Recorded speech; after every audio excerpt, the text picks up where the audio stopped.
Call this meeting of the Rockingham County School Board for Monday, December 14th to order. Our first item to do of action this evening is to approve tonight's operating agenda. May I have a motion for agenda approval, please? I move that we approve the agenda as presented. Thank you, Ms. Reed. May I have a second? Second. Thank you, Dr. McQuilkin. Is there any discussion? Hearing none, please cast your vote.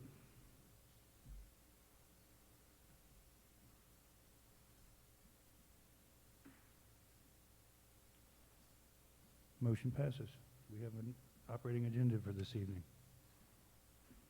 I'd ask that you all join me to pledge allegiance to the flag, please.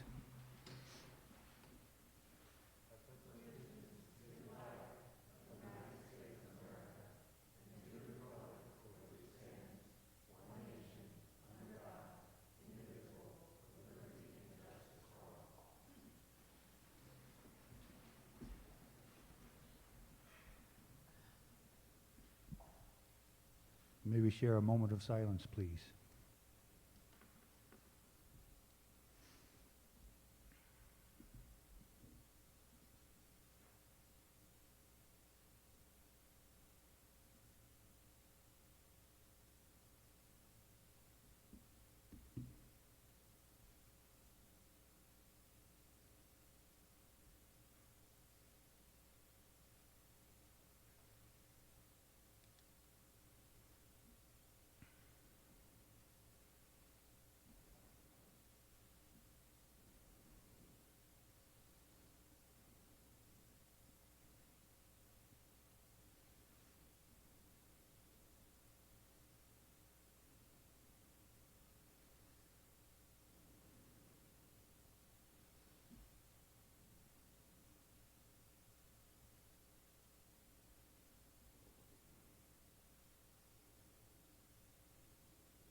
Thank you.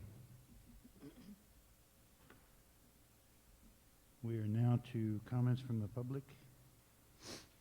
There was a sign-up sheet in the back where you come in the room, and 3 people have signed up there, and I think Dr. Scheichel has some people who submitted electronic comments. First, I'd like to call on Andrew Graves, please. Yes.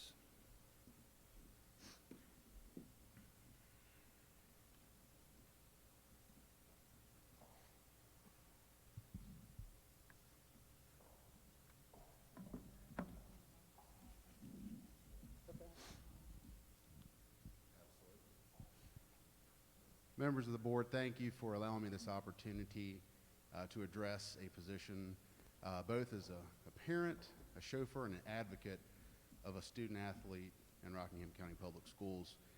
What I'm actually calling and asking for the board to do is make a decision on whether we proceed with athletics or if we just go ahead and cancel the season.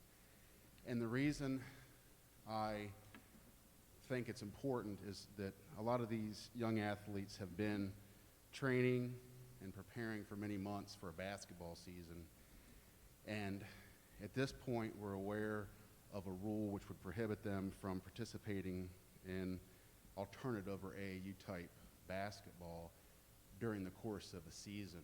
And with projections of numbers being that we're in the red, the season may not start until it's too late for them to actually have a meaningful basketball season, or any other winter sports season for that matter. I say basketball because that's what I'm familiar with. Other schools in the area are participating in actual high school basketball and other sports, even though we're still in the red. The prohibition of them playing AAU sports will not allow them to actually play basketball, live, real, competition basketball and other sports, again, until possibly it's too late. I can say that I think that the schools have done an excellent job with keeping the schools clean and keeping us from having any outbreaks. And I would prefer, from a public standpoint, that the school manages the basketball, not the AAU, because if the schools do it, it's going to be better regulated, better managed, and better handled. We have a little troubled in the fact that we may not be able to have our children who've worked so hard play sports in the winter, and maybe even going into the spring. They've been working out since June. So certainly the protocols we've seen personally at Spotswood High School have been done very well. We've watched the sterilization and cleaning and certain entrances and exits and procedures that they've taken. I think it also would benefit the students overall, some of the students who are having trouble in school, and sports is an outlet for them. I think knowing that they can compete may help them do better. We've personally attended some AAU tournaments outside of the area. We've been made aware of no issues of any sort of outbreaks or spread of COVID. One of the tournaments had 315 teams in Pennsylvania, so we were able to watch some of the procedures that they took. And we have faith that Rockingham County can do it and still allow these student athletes to participate. So I guess what we're really asking for is if you would please consider making a decision, because if we are told we can't participate in school-sponsored sports, there is an opportunity for these student athletes to participate in sports through private organizations and through private tournaments. So I appreciate your time. Thank you for hearing me in our plea. Thank you.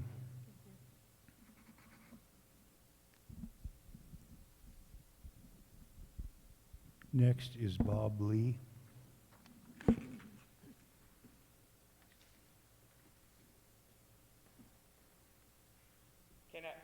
A lot of people know me here. They all know I speak very loudly, so I'm not going to use a microphone. I laugh because I have to follow a lawyer, so I'm going to sound maybe not as polished. But ironically enough, I'm here for the exact same reason.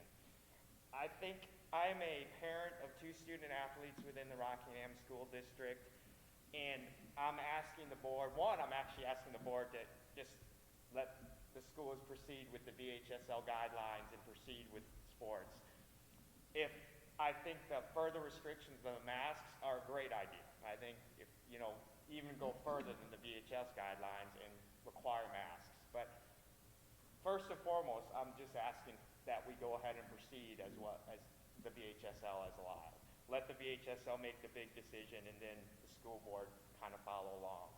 Now, having said that, I agree with a lot with what Mr. Graves said, but I can't stress enough how beneficial sports are to these kids. And I know I'm preaching to the choir, but I have to say it. I'm saying that as a parent as well as a coach. I've coached youth athletics for 5-6 years now across, believe it or not, soccer, baseball, as well as basketball.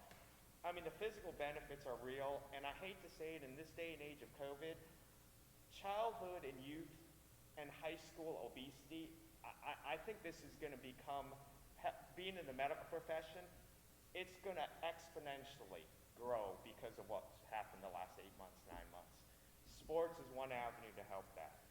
The other thing is mental health-wise, let's face it, nothing has been normal for any of us, but for these kids, especially these middle school and high school kids, in their kind of developmental, emotional age, sports is one of the only things right now that's normal for them.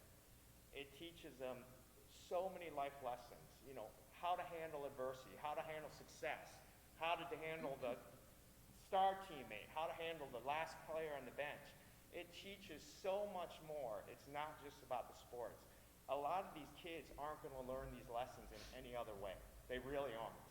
And that's coming from a coach and a parent.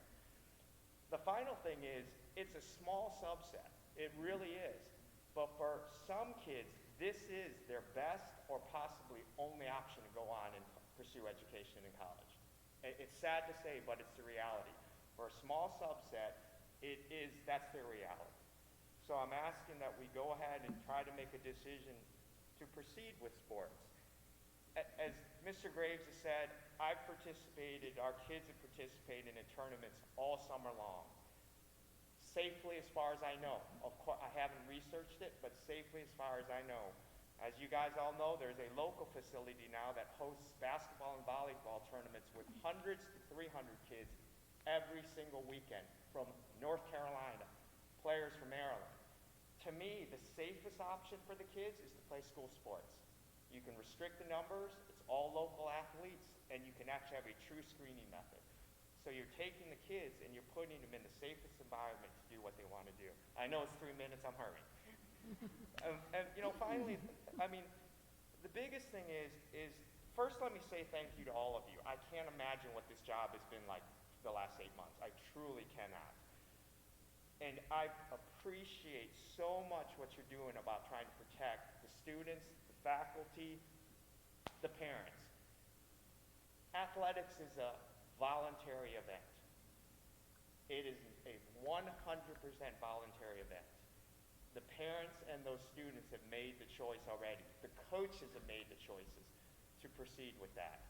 I understand that there are some, you know, referees that have to be paid, janitors but the vast majority of the participants, it's a voluntary thing, and the parents and the players have decided to go ahead and proceed with that.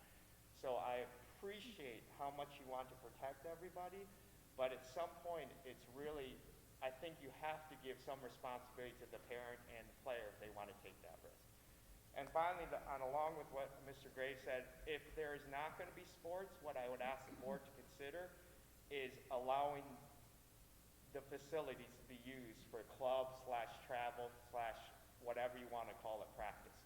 Because the reality is those kids are still going to practice. They're going to go rent facilities in probably not as clean environment.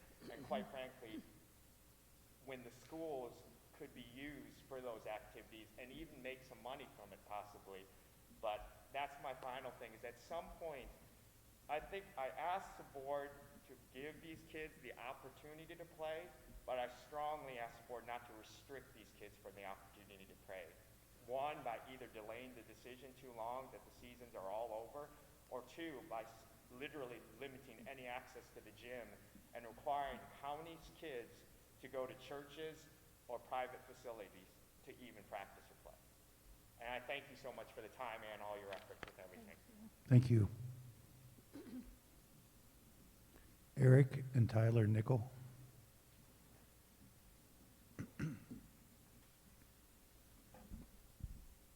So I'm a parent that's put 3 boys through the East End, East Rockingham High School, and our youngest is a junior there. I'm also here to advocate for sports, but not just, I mean, the winter sports are what's on the table, but for all sports. For both the reasons Mr. Graves and Mr. Lee said, these students have been working hard in the off-season and doing just about everything asked of them. For those of you who know me, I work at JMU, and we had a similar challenge on what we're going to do with academic classes in person, as well as our sports. And I run the Student Recreation Center at JMU. We closed during the pandemic in March and modeled some programs in July to try to see how we could run the rec center safely. And in August, we opened up. We've been seeing about 25 to 2,700 students a day in the rec center, and there are ways to do it safely. What we learned is we're in a better position to get the students to do the right thing. We're more worried what they do when they're off campus than we do when they're on, and that's where the spread's happening. We have done contract tracing, and we have not been a source of a spread just by using simple social distancing and wearing these. I've worn these for my own workouts since July. I don't like it much, but it's what we need to do. And all of our students are doing it, and that's where we spend our time and energy worrying about mask wearing, social distancing, and disinfecting. I'm just here to reassure you that it can be done in the schools, and I know you've got your hands full with instruction, but we wrestled with this, should we have the rec center open when we don't have classes going on, but virtually? And the answer was yes, because we had a lot of students in town and we wanted to have them role model good practices. And we thought if they're on campus, we could keep them safe and teach them good habits. Our coaches have a lot of influence over these young men and women. And I think that's one of the places they can learn responsible behaviors during this pandemic and get through it. Now, that being said, the VHSL has not mandated masks, but the governor did. The problem that we're having is that we've modeled all the masks at my facility trying to find the best one. Unfortunately, the one that everybody likes, the one that Tyler's wearing, about 30 bucks a shot.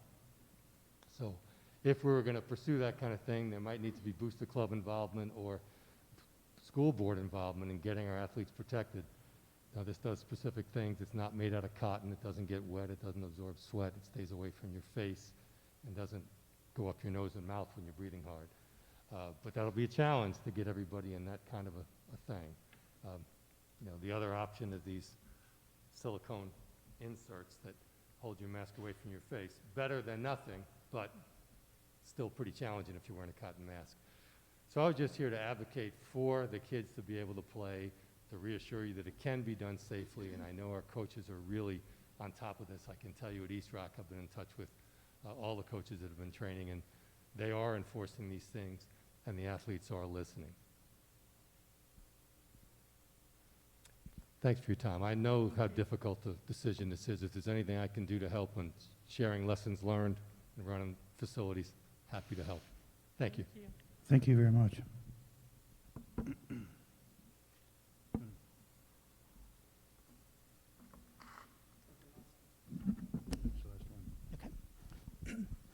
As we have done previously, we opened a Google form where the public could submit comments, although we did talk at the last board meeting, since these meetings are in public again and more comments are coming in anonymously, we will, I think from here on out, have those who want to comment publicly come to the board meetings. Certainly the public is always welcome to submit comments via email that board members will receive. So the first comment tonight is from Amanda Thompson.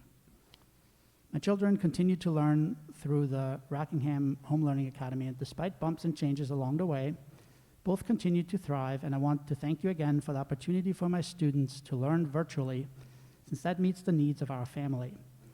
Last meeting, you discussed returning to visiting schools throughout the county for school board meetings. I love that idea. However, I heard you also say that you may not be able to stream meetings from the schools online, since there would be a challenge with transporting audio equipment and that the infrastructure at the schools may not work as needed. I would implore you to reconsider and attempt to stream these sessions.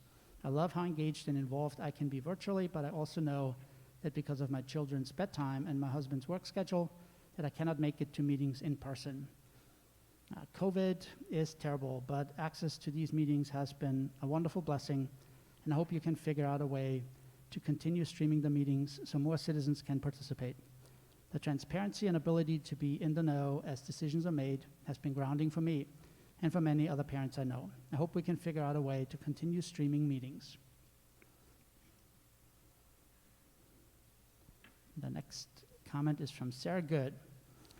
It's clear that the insistence on teachers and students being present in the building is purely for optics. The school board is concerned about upsetting parents, aka voters, when all other surrounding divisions have struck a successful balance with virtual learning. When will RCPS teachers be provided access to Regeneron's antibody cocktail? And the next comment is from Brian Shiflett. I was asked to submit this by teachers in my family. I love my students, I love my job. I've worked so many hours beyond the working hours, spent so much of my own money on my students and classroom, volunteered for dances and ticket sales, and organized countless trips throughout the years for my students. I have spent many years working in this county and loved it until this year. Today, I pushed pause. During today's snow day, I updated my resume and shared it with a group of 6 other teachers, 4 from my school and 2 from others, that are keeping our fingers crossed that we find the same meaningful employment in another county. We've applied for openings. There's no guarantee that we will find work in other counties, but we are hopeful because our endorsements are much needed right now, so we have hope. I'm writing this to you all because I don't want you to associate our teacher exodus, which is only a small fraction of disgruntled educators in the county right now, as a result of virtual learning and hybrid schedules, sucking the joy out of the profession and burning us out. Rather, I want our key stakeholders to know that we left because we no longer wanted to work for a school system of which we have been so proud that does not place value on the safety of its employees. Cases continue to rise, and there's much uncertainty due to inconclusive data on school spread. RCPS can still do the right thing, but the time for it to do the right thing to retain us has expired. Our lives are not a game piece and not up for risk.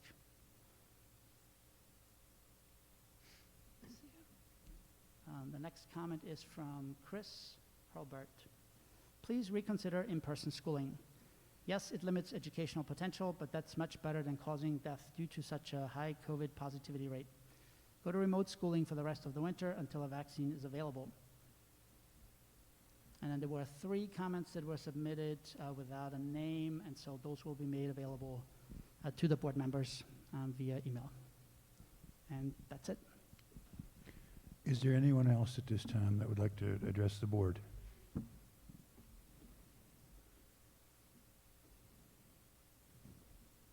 All right. Well, thanks to those who have. Time for board member comments. I'd like to start with Ms. Lohr.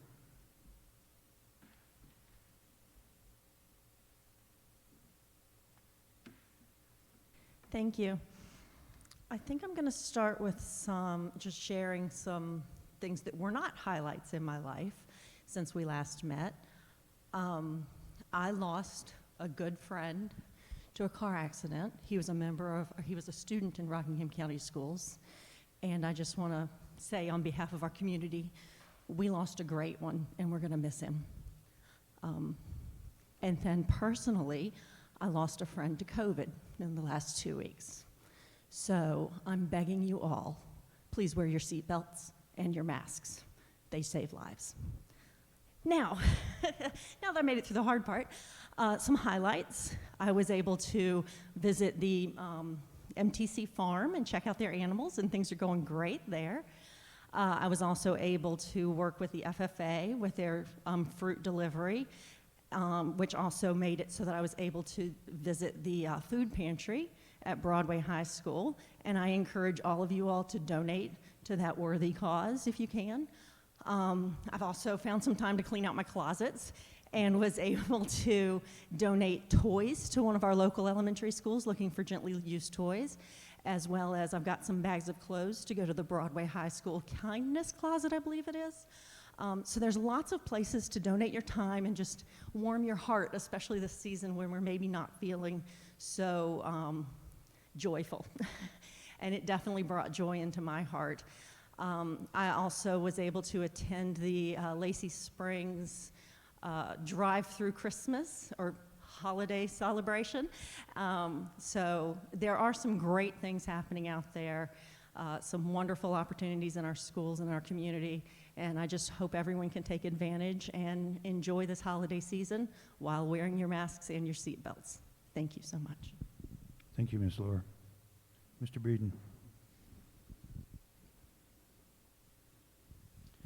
I'd just like to thank everybody who continues to rise to the occasion in these most difficult times, regardless of what position you might be in, parent, teacher, custodian, board member, what have you. I appreciate those people who are giving their best. I particularly appreciate the 3 speakers tonight, the thoughtfulness in your comments. I can tell you that as a small business owner myself, these are very, very difficult times as we try to keep our businesses afloat. We try to protect our kids, our elderly parents, and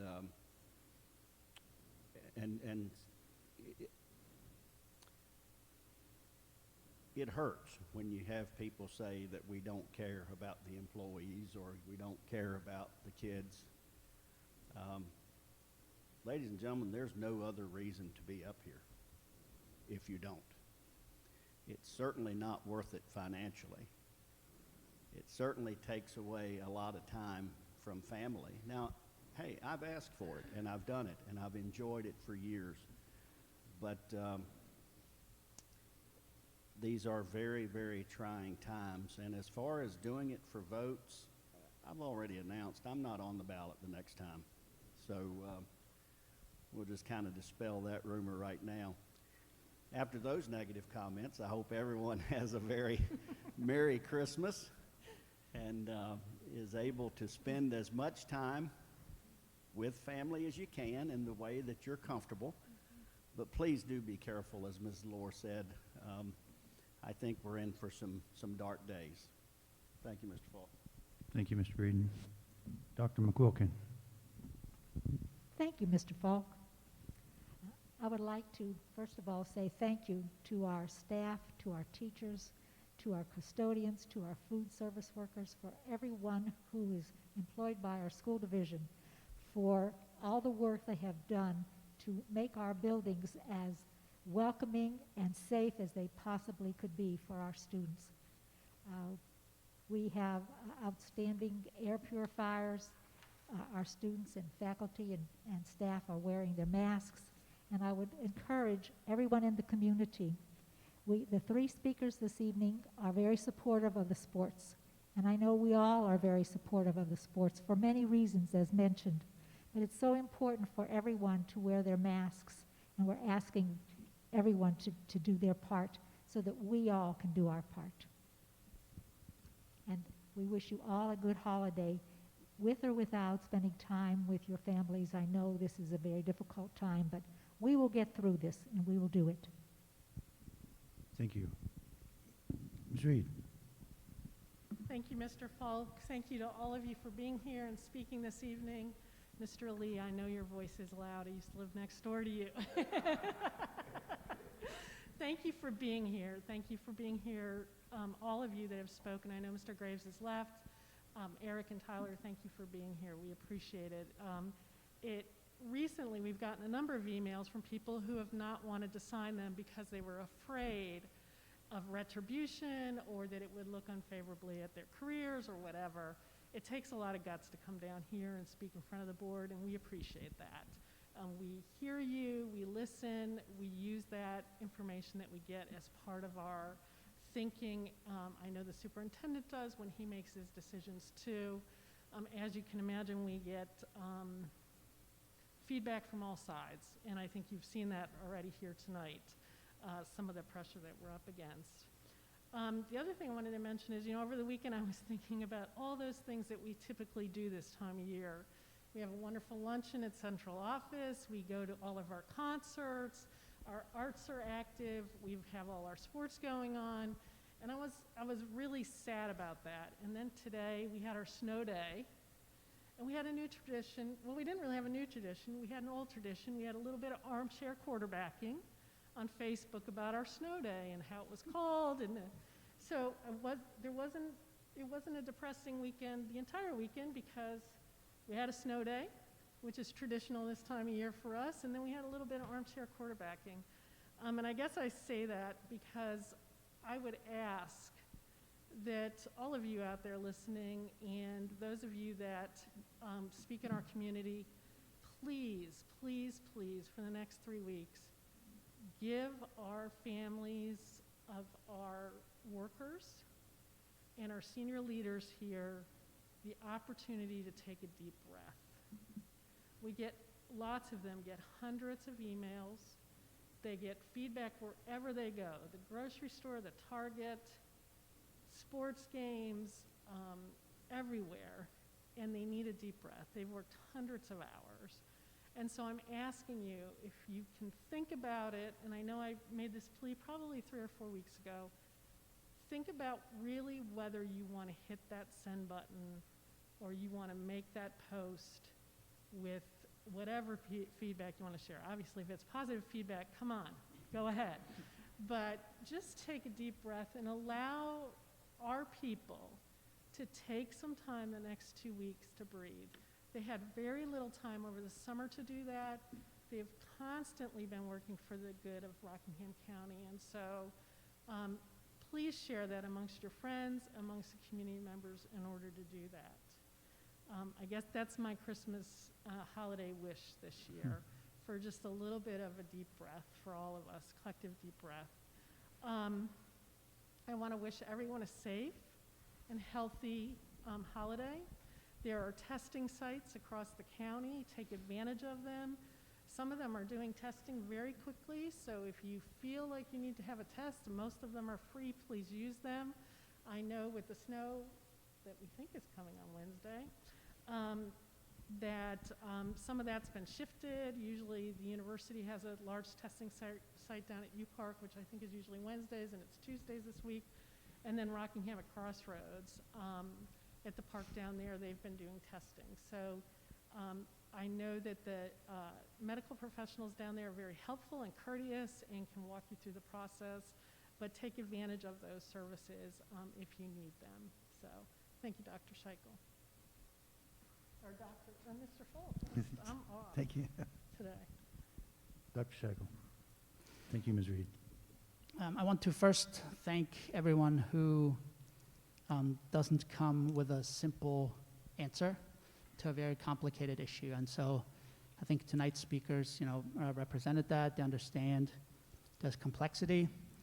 And many of the comments that I get are written in a way that indicate that it's all very simple, which is somewhat difficult for me to grasp when there are 7 or 8 different modes in which school divisions currently operate in Virginia, when there are countries across the globe who thought they had made it through the first wave only to be hit exactly the same way that we are right now, where in Germany, for example, 99% of all the ICU beds are occupied and they don't know what to do with the patients anymore, and where we have to make a decision between different kinds of impact of a pandemic.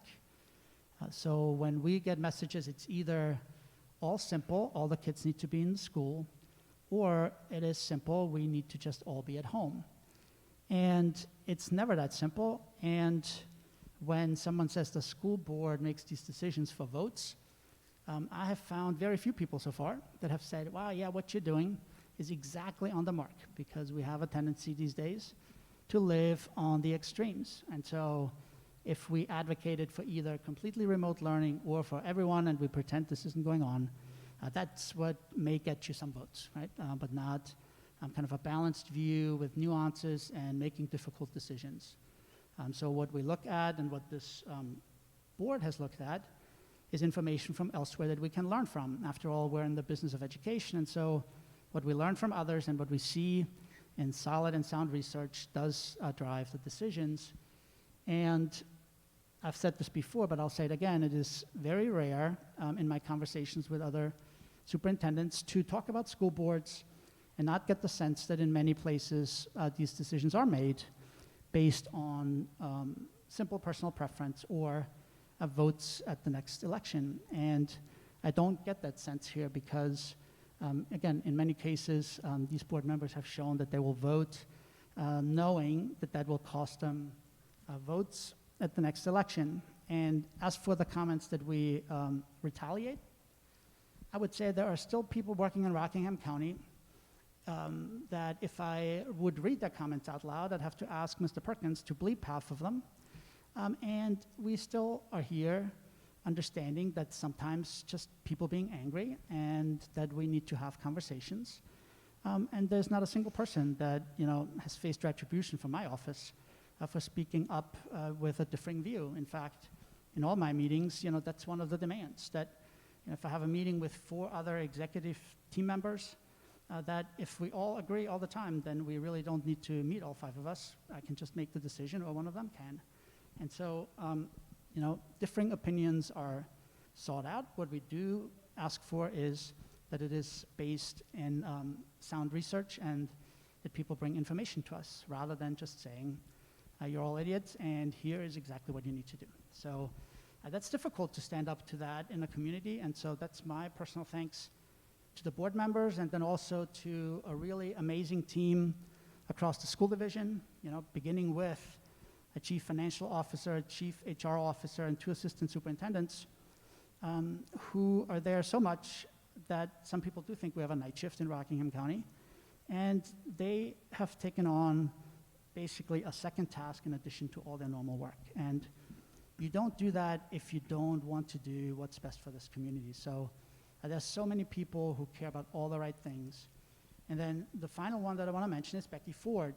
She is at Broadway, and she just sent me an email. She's the band director at Broadway High School, an email about a program that she created that exists in very few school divisions, and it's applied music. So this is a music program for students with disabilities, and they had a Christmas concert that was recorded, socially distanced with masks on, and it's a little bit too long to show here, but Becky has made that available on YouTube, and I can just tell you, you know, this is someone who finds opportunities every chance she gets. She does everything for the students, and even in a pandemic, she will find ways to engage the students, to be there for them and with them, and make them do things that many thought were never possible. Right? And that's very similar to what athletes sometimes do. And it's, you know, we have to figure out how to do it safely. And I think that's the conversation. But there's so many examples like this, and they don't come to public comments, and they don't email the board, but they're there. And so when you visit our schools, you will see that.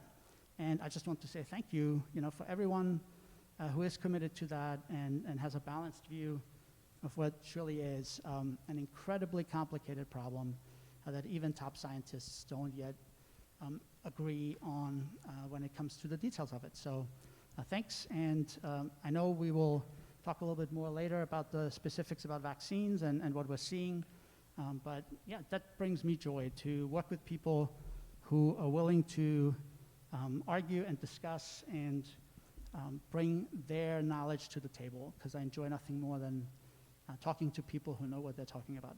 Thank you. Thank you, Dr. Scheichel. Next item on the agenda is approval of minutes from our last meeting. Board members, you've had an opportunity to review those minutes. Can we get this on the table for consideration and have a motion to approve minutes, please? Mr. Chairman, I move that we approve the minutes as presented. Thank you, Mr. Breeden. May I have a second? Second. Thank you, Ms. Lohr. Is there any discussion of the minutes? Hearing none, please cast your vote.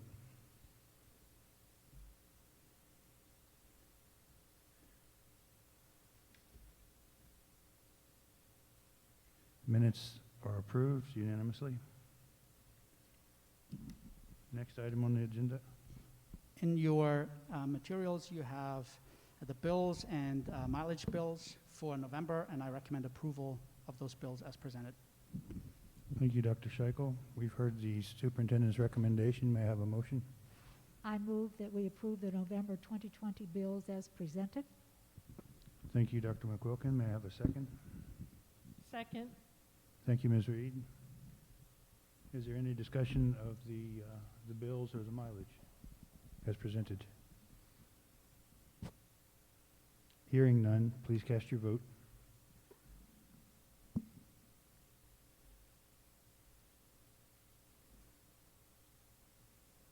We have approved to pay the bills for this cycle. School board meeting schedule. So during the last board meeting, we presented 2 drafts for your review. And tonight, we hope that the board will consider those, maybe have some discussion about the benefits and drawbacks of each of the drafts, and then take a vote on which of these to approve or make changes to for approval. Now, one of the public comments mentioned that there's a strong preference to have these meetings streamed, and the information that's presented is recognized as being valuable, and so citizens feel that the information allows them to understand our operations. And what I would say about the 2 drafts is that the draft that has one business meeting at a central location and then another meeting in the month that is at our schools clearly draws the line between those 2 types of meetings.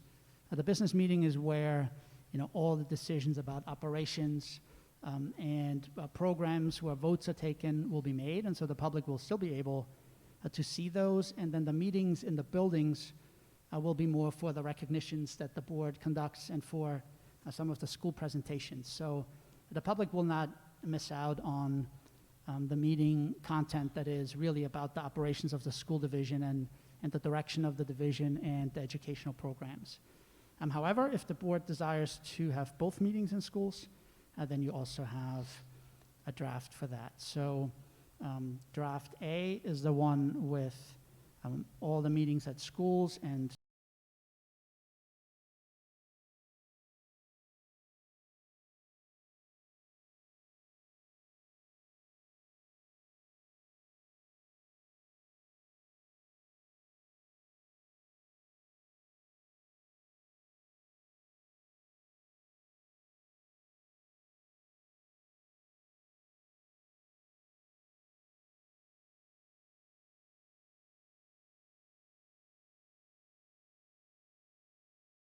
meeting and the school meeting, the business meetings would be streamed. And the school meetings would be for, families to attend for recognition.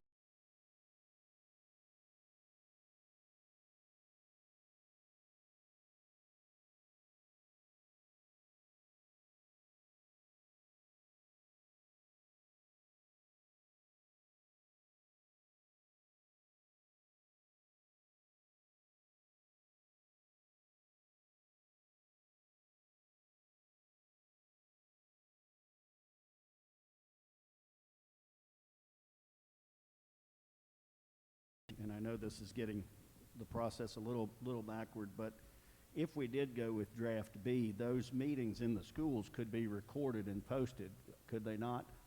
While they wouldn't be live streamed, they could be. They could be, it would be a simple recording, but again, the quality is just different when you have a permanent setup, right? The type Right. of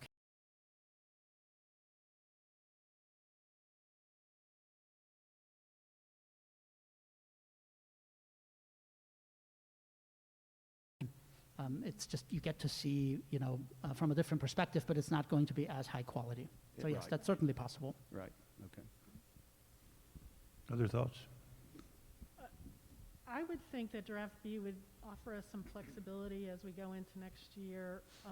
I think that having that business meeting in a central location, reducing some of the burden on our elementary schools and our smaller schools, but making sure that we get into each of the attendance areas. This kind of covers all of the bases for us, allows us an opportunity to go into those attendance areas and do some celebrations such as Inspire Awards and our student awards that we do. So, I think it gives us flexibility, at least for this coming year, and then we can reevaluate it for 2022 to see if we, want to loop maybe the elementary schools back in and things like that.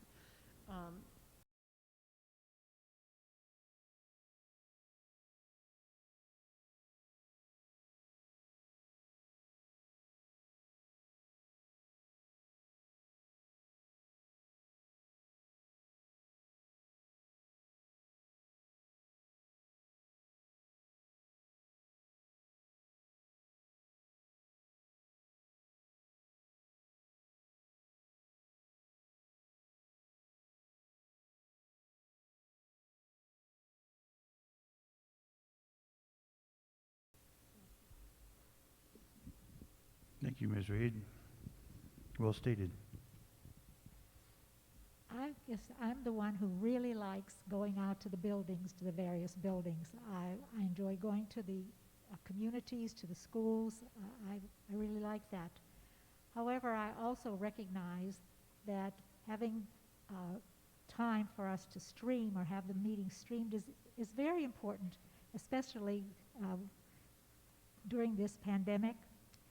So I think that a good compromise is to schedule B at this time, at least for 2021, because there would be 11 business meetings, and the other meetings would be in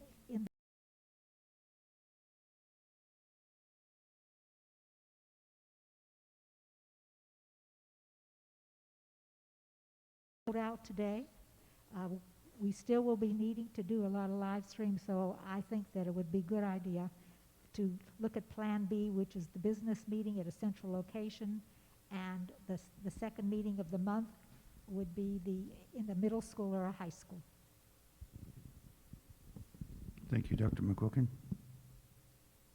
So just for clarification, is Rockingham Academy our central location?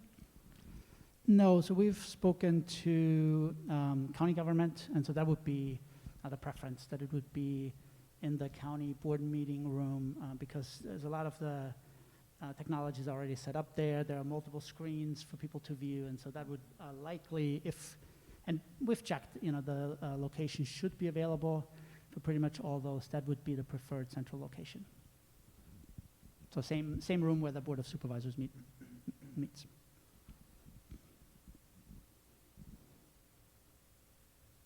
So, Mr. Falk, I would make a recommendation that we accept draft B of the school board meeting schedule for 2021. That's a motion. Yes. Thank you for making a motion. It's been moved. May I have a second? Second.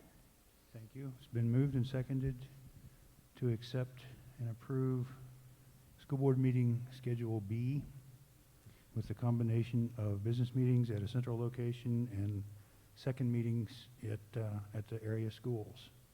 Is there any further discussion?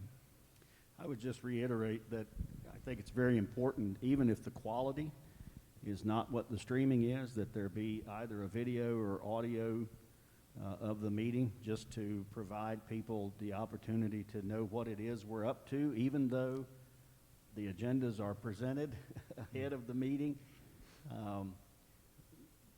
We live in a day and age, unfortunately, where there's a lot of skepticism and cynicism, and so having that record available to the general public, I think, would be important. Okay. Anything else?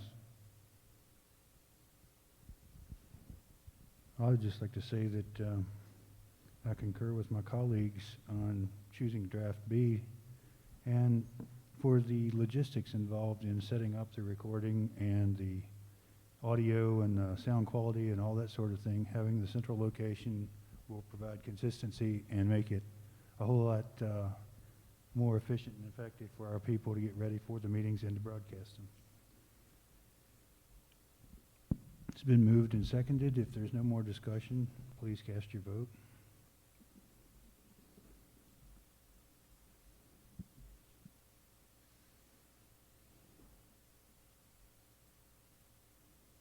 It's unanimous. We have adopted School Schedule B as presented. I'd like to call on Larry Shiflett to discuss revisions to the 2021 school calendar. Thank you, Chair Falk, members of the board, Dr. Scheichel. At our last meeting, I presented some proposed changes to the current school calendar that I would come back to you tonight to ask you to approve. I'd like to highlight those changes for you, just in case maybe they've slipped your memory with so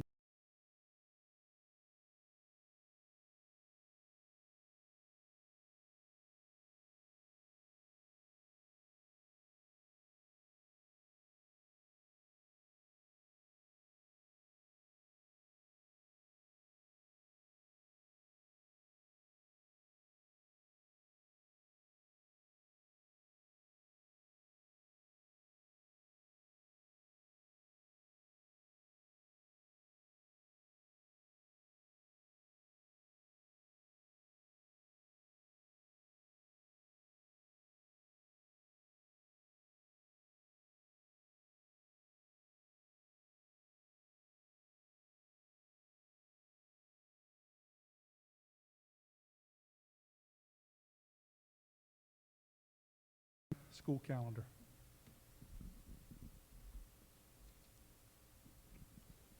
And I recommend to the board that the calendar as presented by Dr. Shiflett be approved. We have a good report by Dr. Shiflett and a recommendation by the superintendent. May I have a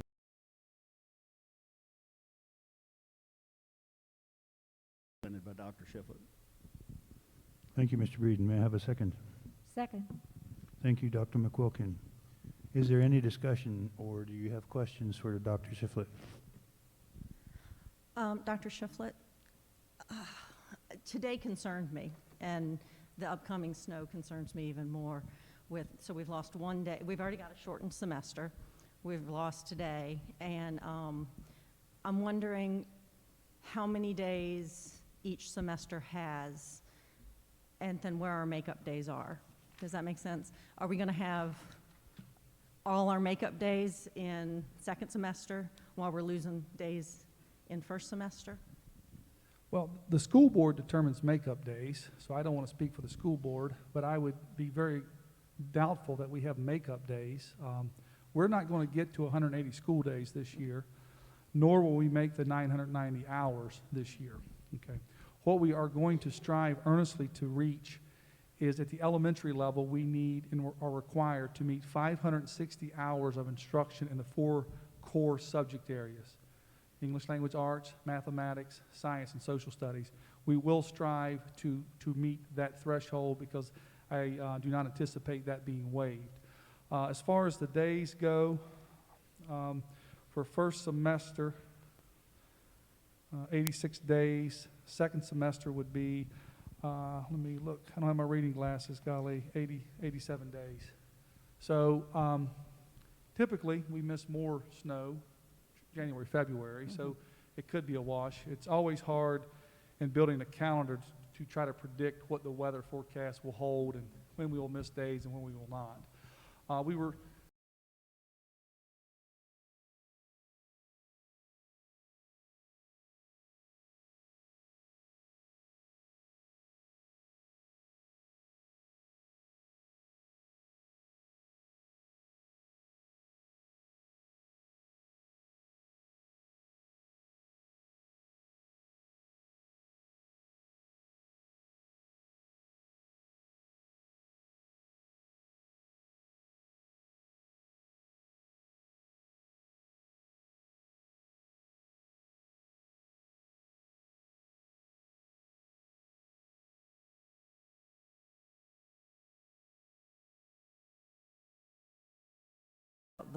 There were some breaks in April.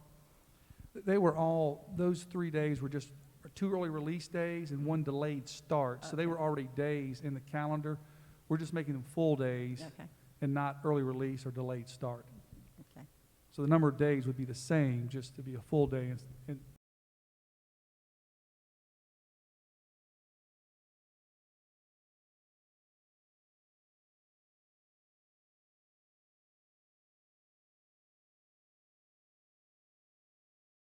I'm all taking the Monday, Tuesday, Wednesday, the first, second, and third for teacher work days instead of the 27th, 28th, and 29th, but I think you've answered my question. yeah, the split's 86, 87, and I have no idea if we'll miss Yeah. 2 weeks in February. I mean, I know, just- right? I have no, It'll be 2021, it's going to be great, we won't miss any days. Thank you. sure. Any more questions for Dr. Shiflett? Hearing none, please cast your vote. Thank you, Dr. Shiflett.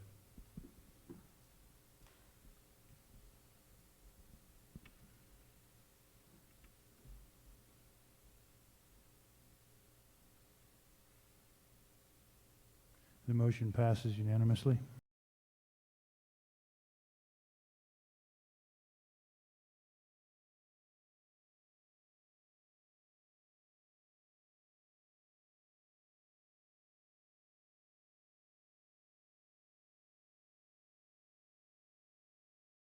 City Public Schools reached out to Rockingham County and asked if we would be interested in joining a committee with them to look at creating a calendar between both school divisions, since we share Massanutten Technical Center and the Governor's School, with the hopes of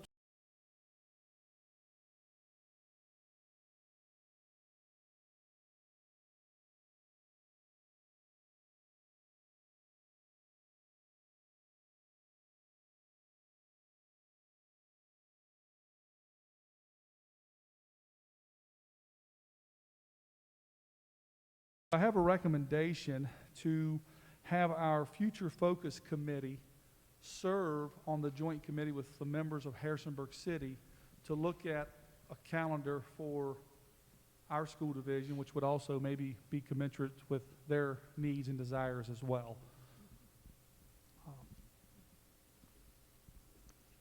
So the representative from the Future Focus Schools Collaborative Committee would be Dr. Shiflett.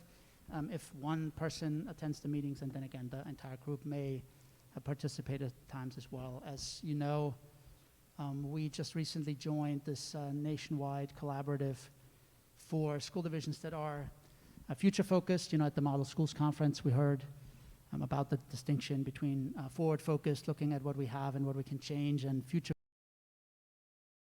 to be, and then finding a path there. And so we have access to nationally renowned researchers about, you know, the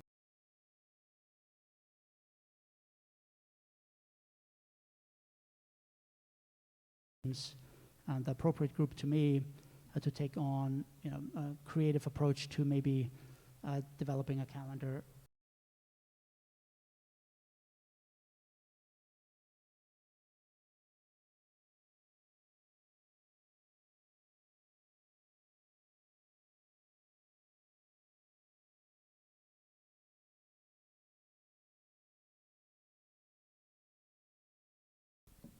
So, Dr. Observation. Shiflett, would this replace, so we wouldn't have what we've had is a traditional calendar committee as far back as I can remember.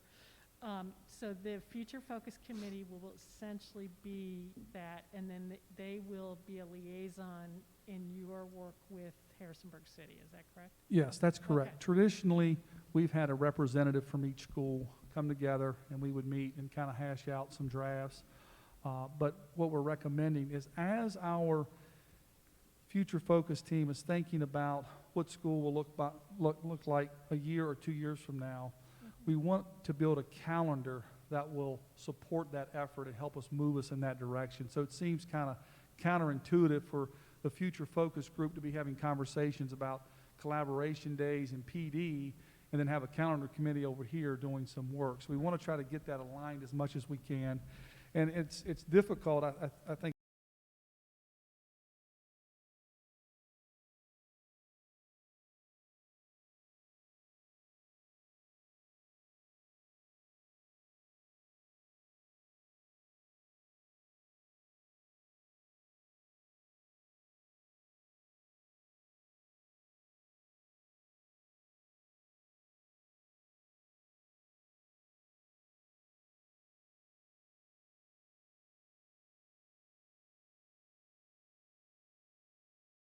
Yeah, I would think also that some of our larger employers would appreciate knowing that there's that little bit of collaboration on dates, because too.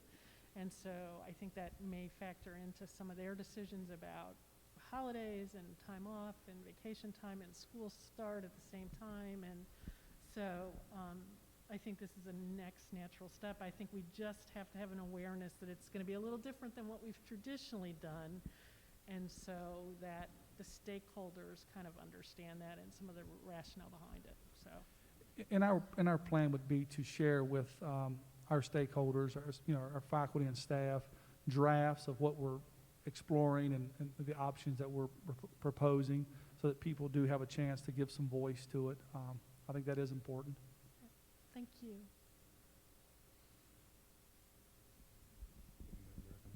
Yeah, I recommend approval of the committee as presented. And just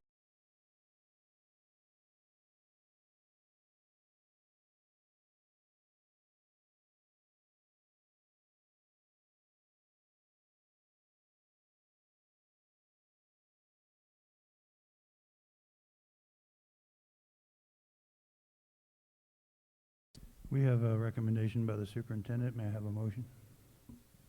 I move that we accept the joint calendar.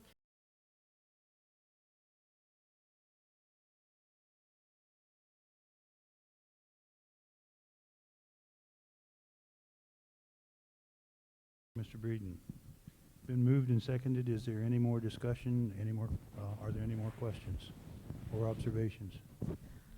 Does this mean that we as a board are giving up some of the decision-making process to Harrisonburg? no, not at all. It's just a committee to consider what a calendar may look like.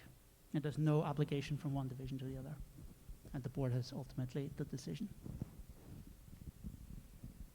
I would just make the observation that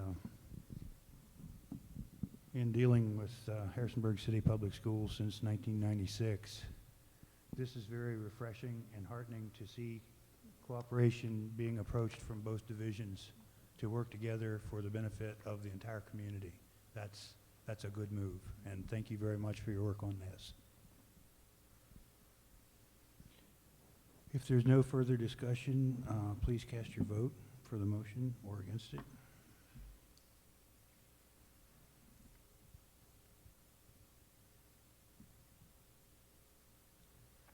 The motion passes unanimously.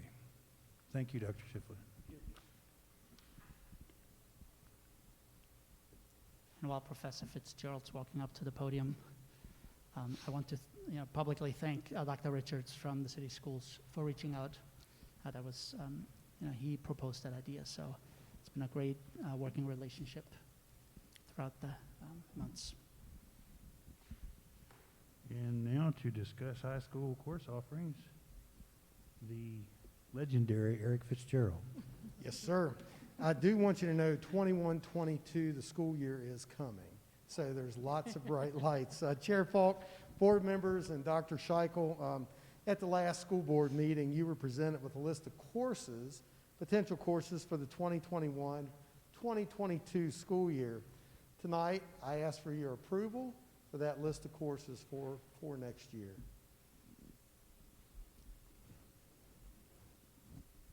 And I do recommend approval of the list of high school courses for the 21-22 school year as presented.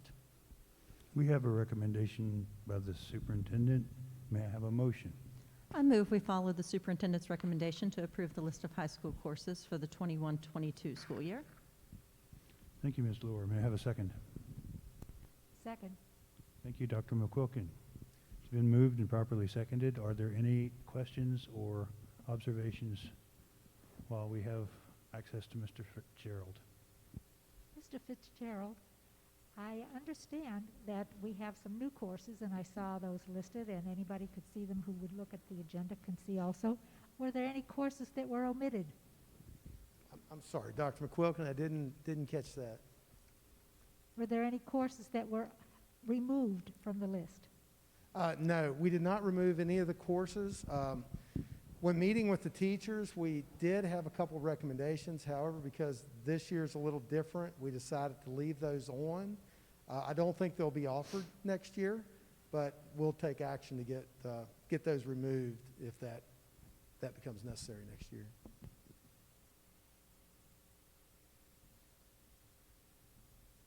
Any further questions? Hearing none, please cast your vote.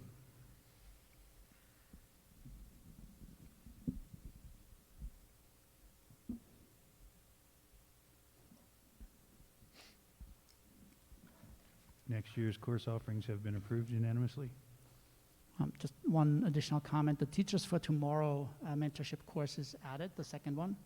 And so that's a program, to find out, which students may be good candidates for future teaching career. And related to that, we were contacted by Dean Lesperance from JMU School of Education. So we will have a meeting tomorrow because JMU is also interested in providing a program, to create that teacher pipeline. So we'll be working with, as we already are, with the local universities, but they're in the process of developing a statewide program, and so as a local school division, we would benefit from that. So there are lots of efforts on the way to address, the teacher shortage that the country is facing.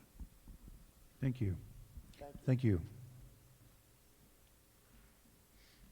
Policy revisions, Dr. Aldifer.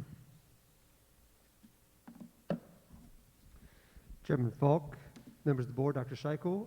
This evening we have 3 policies for your review and action. All 3 of these policies come out of the personnel section of the policy manual, and they are all based on VSBA recommendations. So we are asking for your approval. I'm happy to answer any questions you may have. And I do recommend approval of the proposed policy revisions as presented. We have a recommendation by the superintendent to approve the 3 different policy revisions. May I have a motion to that effect? I move that we accept the policy revisions as presented. Thank you, Ms. Reed. May I have a second? Second. Thank you, Dr. McQuilkin. It's been moved and properly seconded. Does anyone have any questions for Dr. Aldifer about these three policies? Any observations? Hearing none, please cast your vote.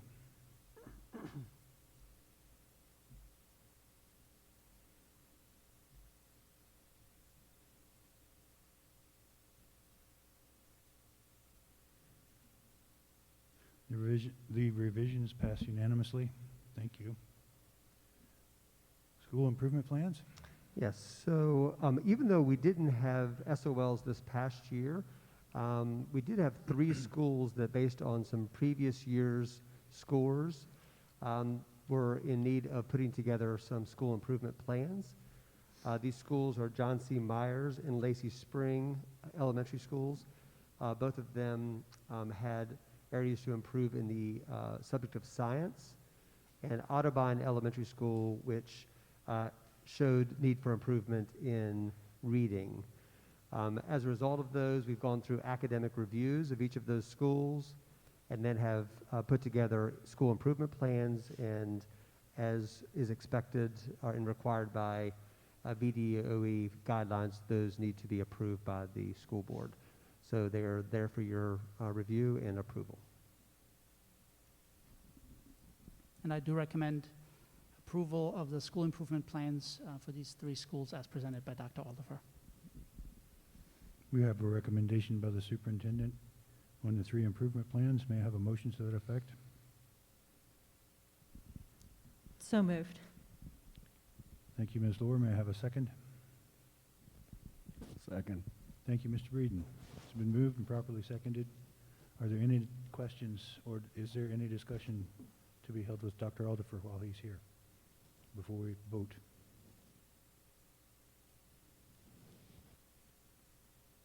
Hearing none, please cast your vote.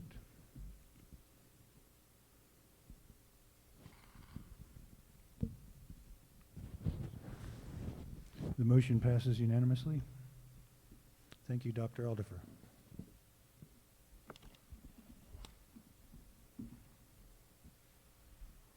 On deck and up to bat is Superintendent Scheichel on a COVID update.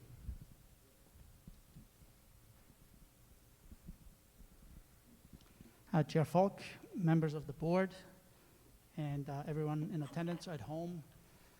As has been kind of a standard feature now, I want to review data related to our school reopening plan and what we're facing currently. Also talk a little bit about the vaccine that's coming. Again, that's been rolling out now for a couple of hours. But first I do want to address, there's a little bit about athletics in here, but I guess the last group left. Sometimes we get emails that say, well, why are you all not interested in what's being talked about? You're on your cell phone. Sometimes, what we do is if a public comment speaker makes a comment, then, and I have a sense that that's not what we told schools exactly, how it was presented in public comment, then I check into it so I can provide an answer, as it relates to something in the presentation. And what we've talked to schools about is to have a conversation with the athletes about what participation in travel programs can mean for their school programs. So if players get sick because they're exposed at a travel tournament, then that certainly can have a really negative impact on the school program. But there's no prohibition of student athletes participating in travel leagues or AAU. I know some school divisions have taken the step to say that after every travel game, a player has to quarantine for 14 days from the school program, and we really haven't taken that step. We just wanted to have a conversation with the athletes to make sure they understand, there's a big risk to not only them and their families, but to others as well, to other players. And so as much as, school sports are voluntary, and everyone knows, as a coach, I love school sports, and I've coached for 25 years or so now.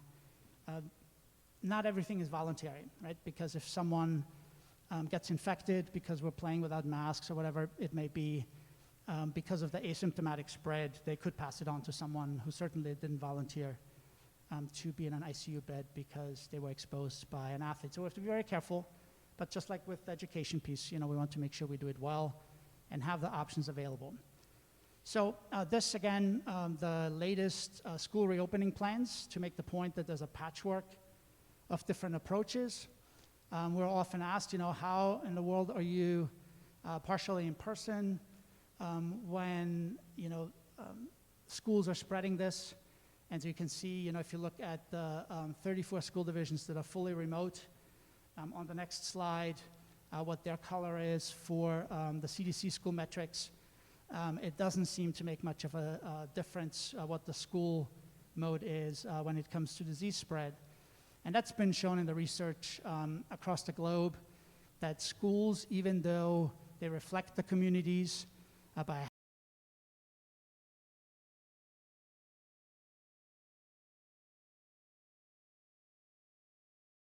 mitigation strategies are in place. So there were some places where schools simply reopened as if nothing is going on, and they closed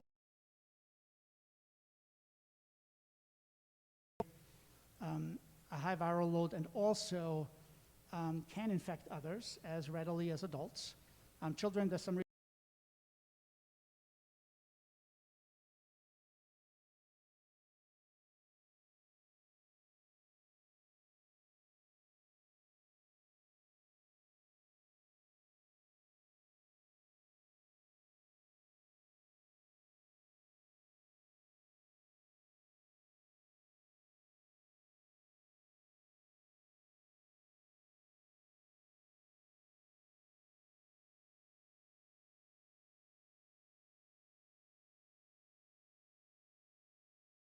doing a really good job.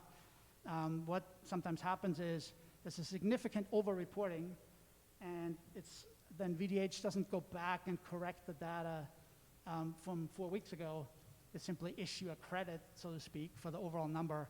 And so then a school division may be in green for a week or two because of a negative number, because they've, again, corrected on one day, assignments that really should have gone to someone else. So for example, if JMU students in Harrisonburg get tested, those don't all count against the city of Harrisonburg.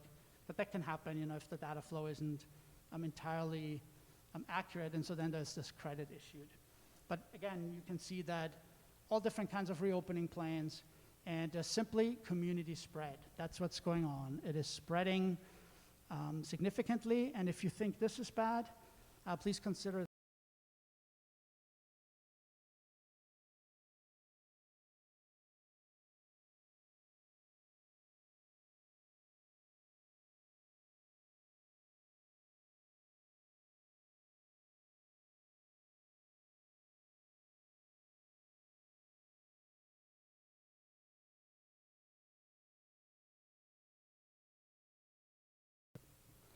our dashboard. Again, we update it nightly.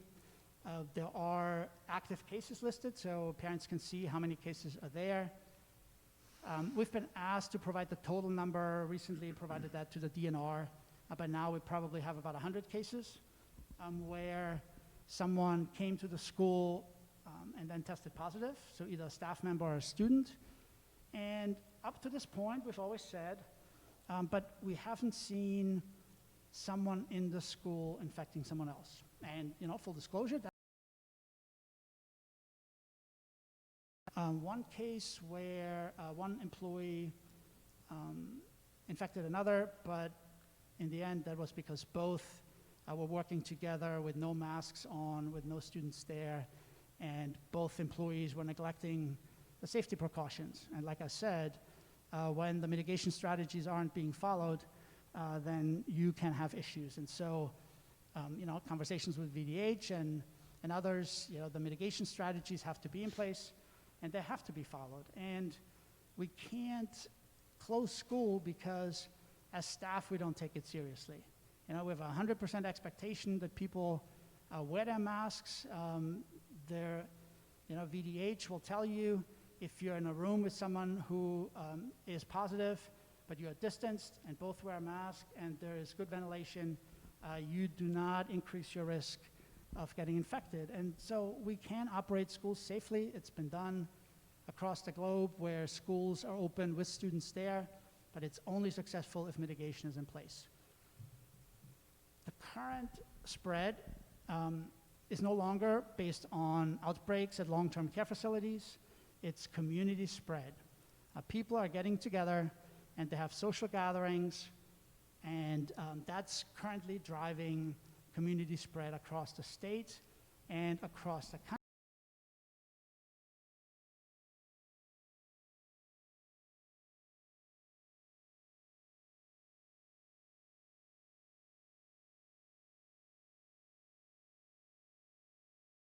And so that's what happens. And because of asymptomatic spread or pre-symptomatic spread, unlike the flu, you can't pass the flu on if you don't have any symptoms. This is different, right? We don't know everyone who's infected. And so if we act as if everyone potentially has it, we can be safe, and that's what we need to do. And those are the mitigation factors that are most important. Again, we clean and disinfect, and we teach proper hygiene and all these other things, but physical distancing, the consistent and correct use of masks, and proper ventilation are the key pieces. Research showed again that schools that focus on that do not contribute to increased community spread. It can happen, but it is, for the most part, students are safer in school than they are in pretty much every other place. And so I showed this last time, against CDC guidance. There is a continuum, so the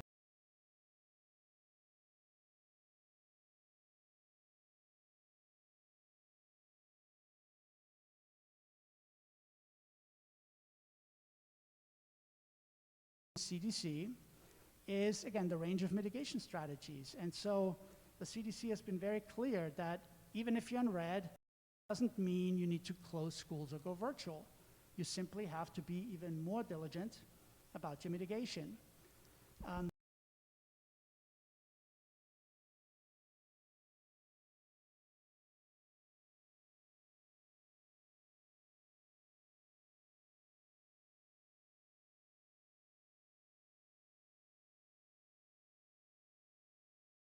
But also that he does not recommend closing schools, and that schools are some of the safest places for kids. And in the article itself, so it's a lengthy story. There are multiple research studies also that are connected in some of these. And so, again, with everything, I usually try to read the research itself because it's always, again, more complex and it's not always a simple answer. This is from the VDH page about FAQs about COVID exposure. So being indoors, such as a classroom or hospital waiting room, with a sick person with COVID-19, and distancing doesn't put you at high risk of getting sick. They do acknowledge the potential for aerosol transmission, so smaller particles. And again, that's only happening, as far as they know, in enclosed spaces.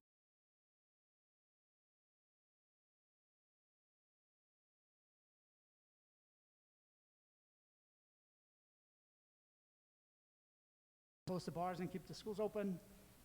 If we want to bring numbers down, closing schools isn't going to bring the numbers down. What brings the numbers down is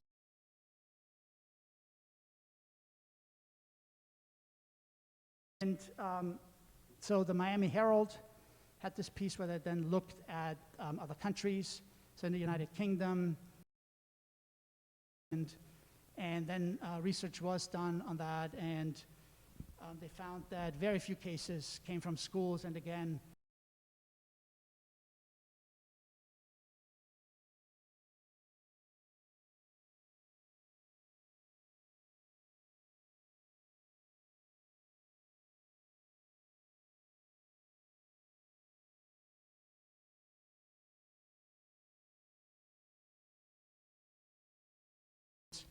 at that time, the Europeans were doing a better job in terms of having lower numbers, right? But again, anything that turned into a spike did not come from schools, right? So if you want to read more, it's in there. The Washington Post had an editorial this past weekend, or a weekend ago, to talk about why students need to be back in the classroom. And it made a really interesting point that really stuck with me. They said, in all these other places across the globe, and then also private schools, charter schools in the United States, they opened. And with good mitigation, they didn't really see major problems, and again, those schools did not contribute to community spread. So why is there this strong movement to virtual learning in public schools in the United States? And why are so many public school divisions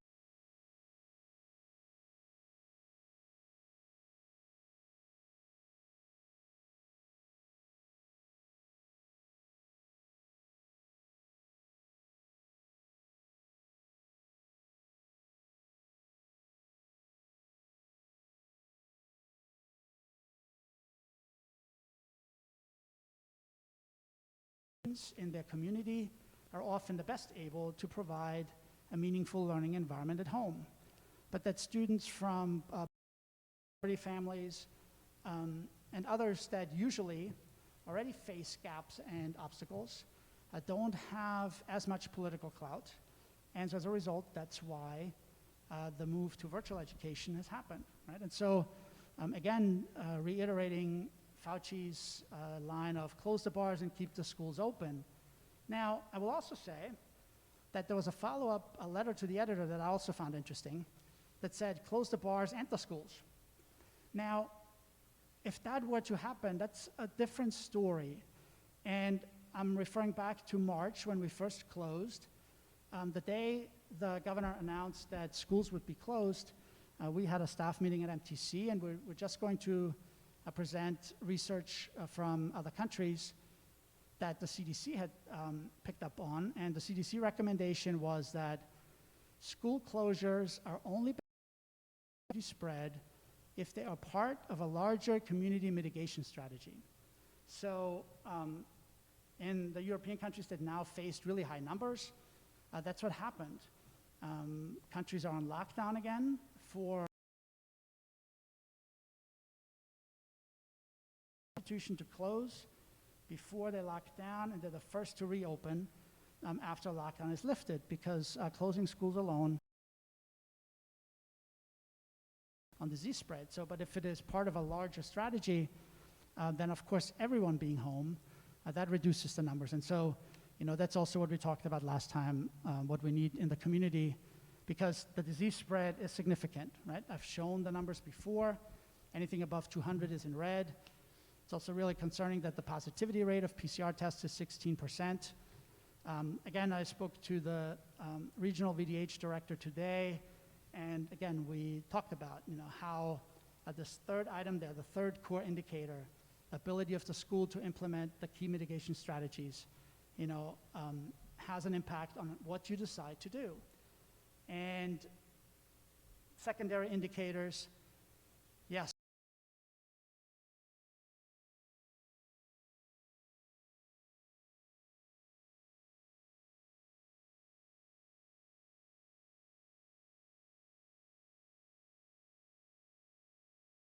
This is one that's actually interesting, you know, 81.9%. I hear this a lot, that the number of hospital beds that are available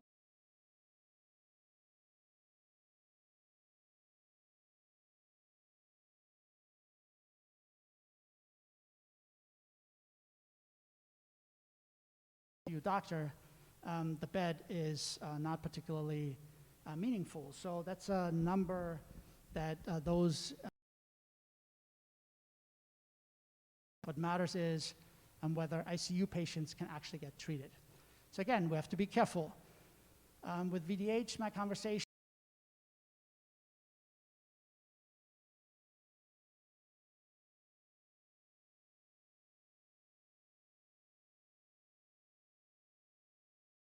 if people don't pay attention to it during the holidays that are coming up, we will see a spike again.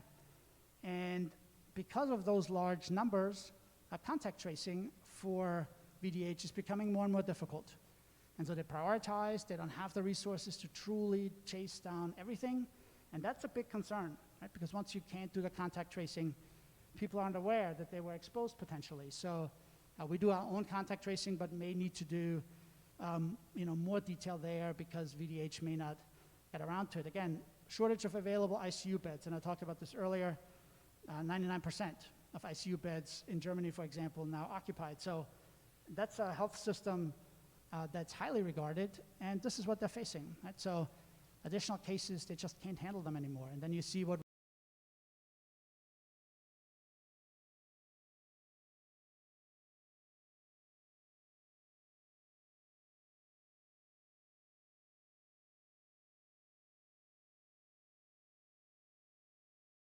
and VDH says, we don't have a handle on it anymore. It is possible that we will be asked to go virtual, right? And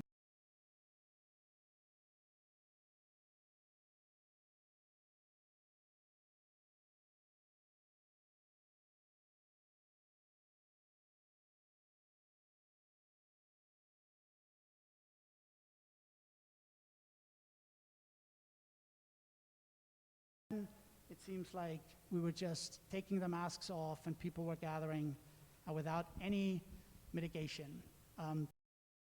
People need to wear their masks, right? It's as simple as that. You've heard it over and over. The athletes are willing to say, you know what, maybe we need to play with masks.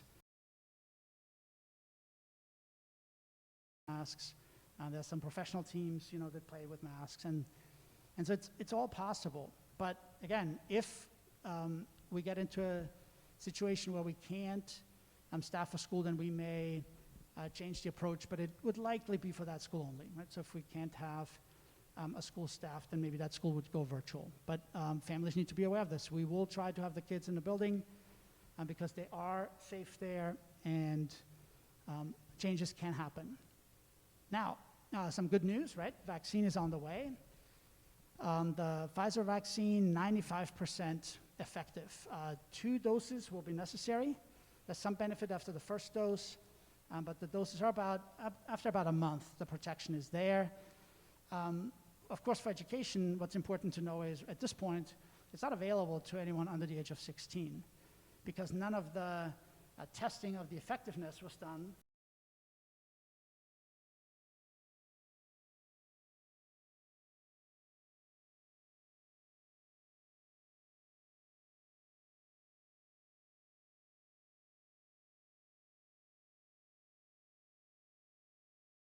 And so over time, we'll know what has to happen for younger students. In Virginia, the draft plan for a vaccine distribution includes educators in phase 1B. So one of the earliest phases right now would be phase 1A, healthcare workers, so that hospitals can be staffed. And then phase 1B would already include educators. So it could be early January, but that hasn't been finalized yet because it's a moving target. It depends on how many doses are available. There's some conversation about, when we do the first round, do we then keep a stockpile of exactly that number for the second shot, or do we just increase the number and hope we have enough of the vaccine when the second shot is necessary? But, so that's encouraging, right? Educators may be able to get their vaccine in January.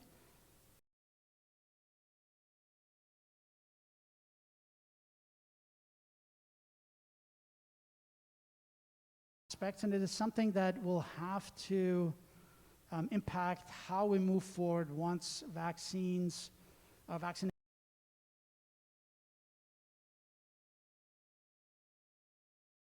Infection across the board. The 95% efficacy means that 95% of the people who were given the vaccine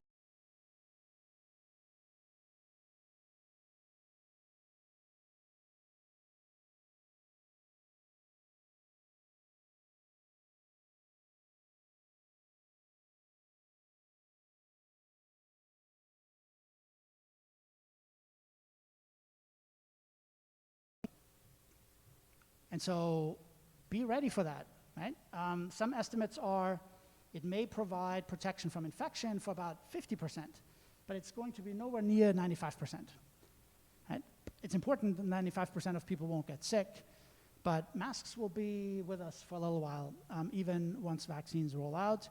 Of course, if everyone simply were to get vaccinated, then that'd be a moot point if the vaccine lasts, because then no one would get sick, and so that would be no longer an issue. But for those of us who are going to get a vaccine, we still have to be careful, right? Because we could still carry the virus and actually infect others. So always more complicated than the headlines about 95% efficacy would make you believe. So Athletics, I said this before, so we will not allow contact.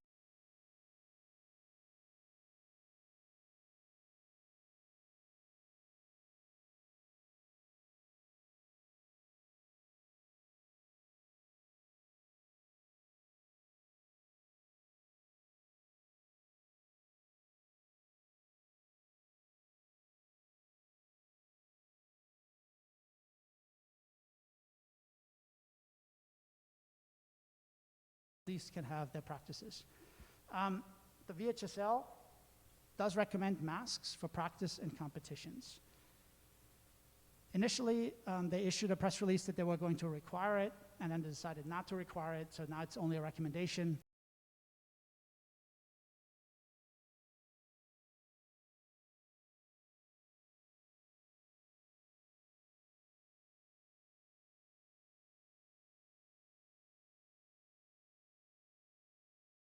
Are going to play sports, and they're going to play sports with, that number being maybe at 1,000 new cases, and they're not going to have any masks on. And as I said before, that may be fine if you're the volunteer athlete, but not necessarily for the community member who then gets infected. And we have to be a little bit careful too when we talk about VHSL, the governing body. VHSL is a corporation basically that will not survive without school sports this year. And so there's a significant financial interest there as well to have some school sports.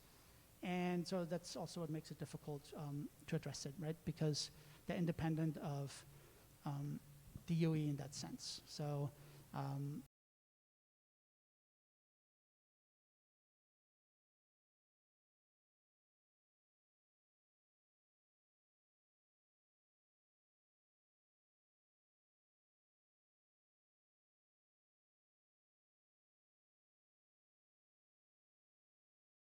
a number just are moving forward, but here they felt that gave them a chance at practice. And that's the summary for tonight. Again, we'll continue to look at everything that we find.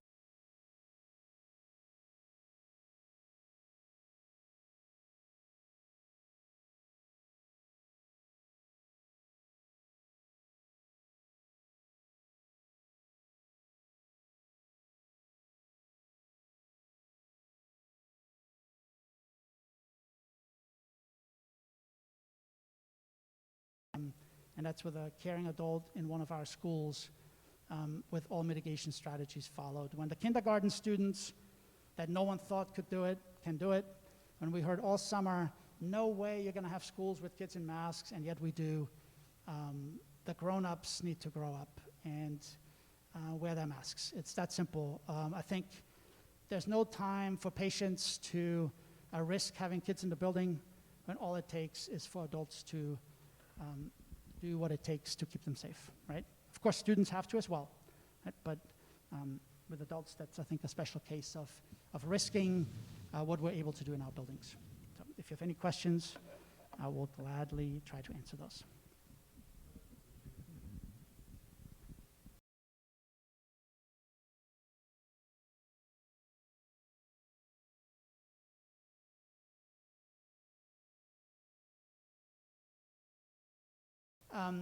Other counties have postponed to like the beginning of the year. Harrisonburg's on hold.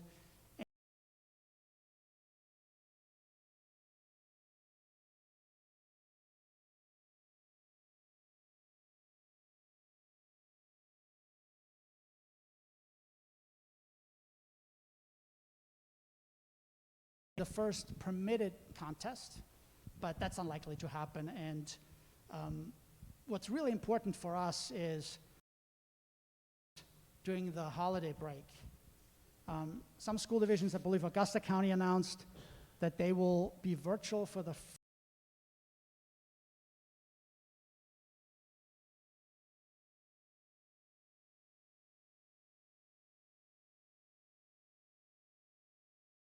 holidays will be only a week past, the first holiday will only be a week in the past, so there could still be a rise. It usually takes 10 to 14 days to really see the spikes. So what people do during the holiday break can affect the numbers significantly. Anytime you're 2 weeks out, right, the next 2 weeks matter what that 2-week number will be at the end of that. And so the holiday break is a time when, as a state and as a country and as a community, we can bring the numbers down. So the first contest, realistically, would be sometime in early January, so because the December 21 number is not going to be in orange. A quick check while you were talking, sorry. I saw that Broadway basketball, the boys basketball team doesn't even have a game.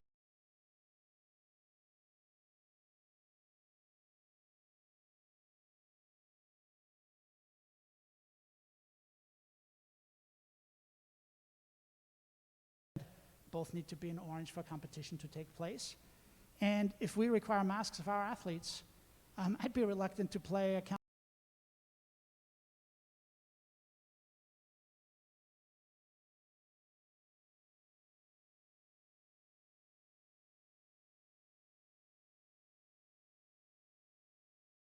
with sports. That's really difficult to achieve because of how the dynamics are.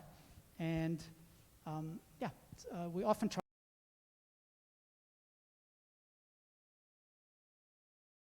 athletes are able to wear masks and say they will, then, to me, that's not even a question, that we should do that if even the athletes or some of the athletes are supportive of it.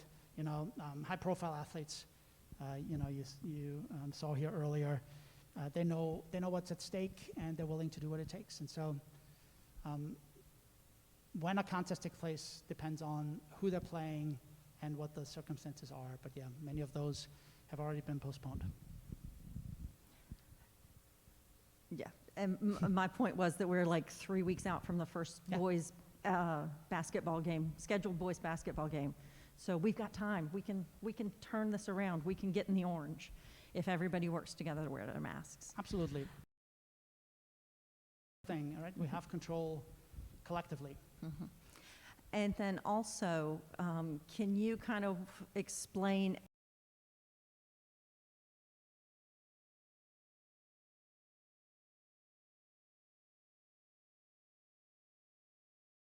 to get the email because it's 7 days since that person was in the building? Can Sure. you kind of explain that Yeah, for us, we please? notify within 24 hours.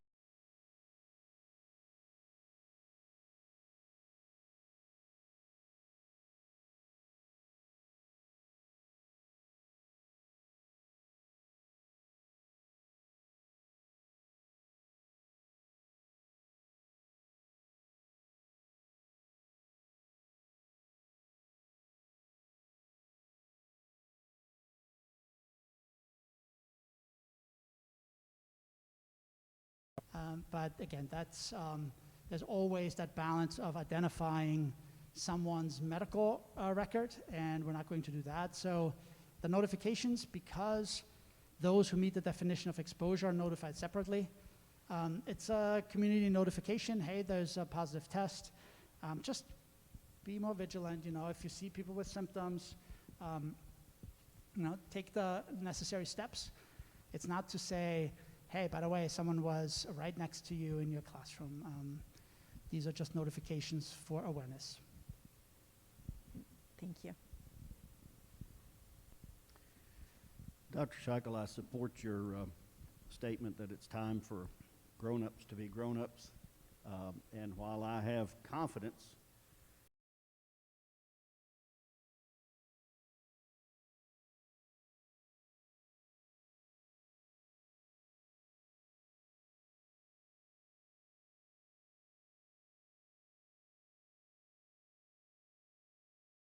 that should we have an employee who is knowingly and willfully not following those mitigation strategies, that would support whatever disciplinary action you felt necessary to keep everybody safe. Thank you. Yeah, we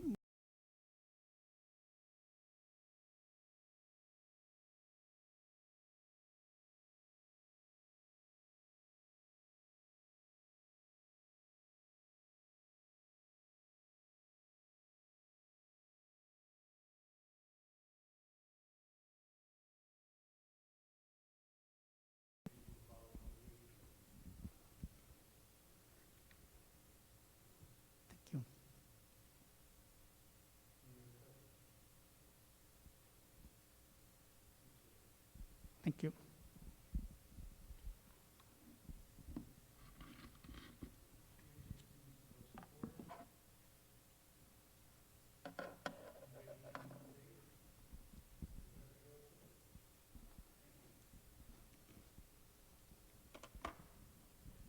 Good evening, Chair Falk, members of the board, Dr. Scheichel.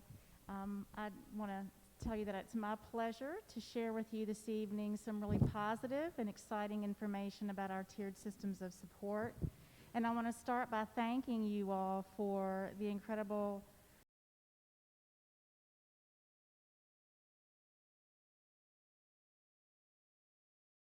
and mental health needs of our students. What I'm going to present this evening wouldn't be possible without the support that you have shown. So I want to thank you for that first. I want to give you a little bit of a background and remind you where we have been with this. We've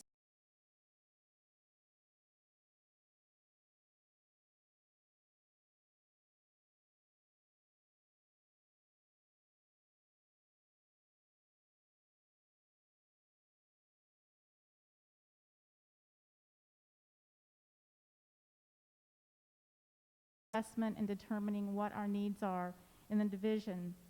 Dr. Scheichel said a few minutes ago about following a path, and I think we've not followed a path. We've made a trail where there was none, and it's very exciting, so I appreciate that. Just a little bit of a timeline of when we started. We initially started with a steering committee in November of 2018. That was a small team that got together and sort of put together our larger team. And from then, we met twice in 2019.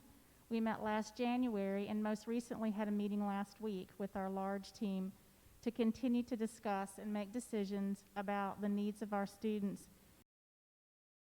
The route would be in providing the supports that our students need. We want to support the whole child. It's really in coming to school as academics. We can't teach our children if we can't reach them. And they have to be healthy socially, emotionally, and they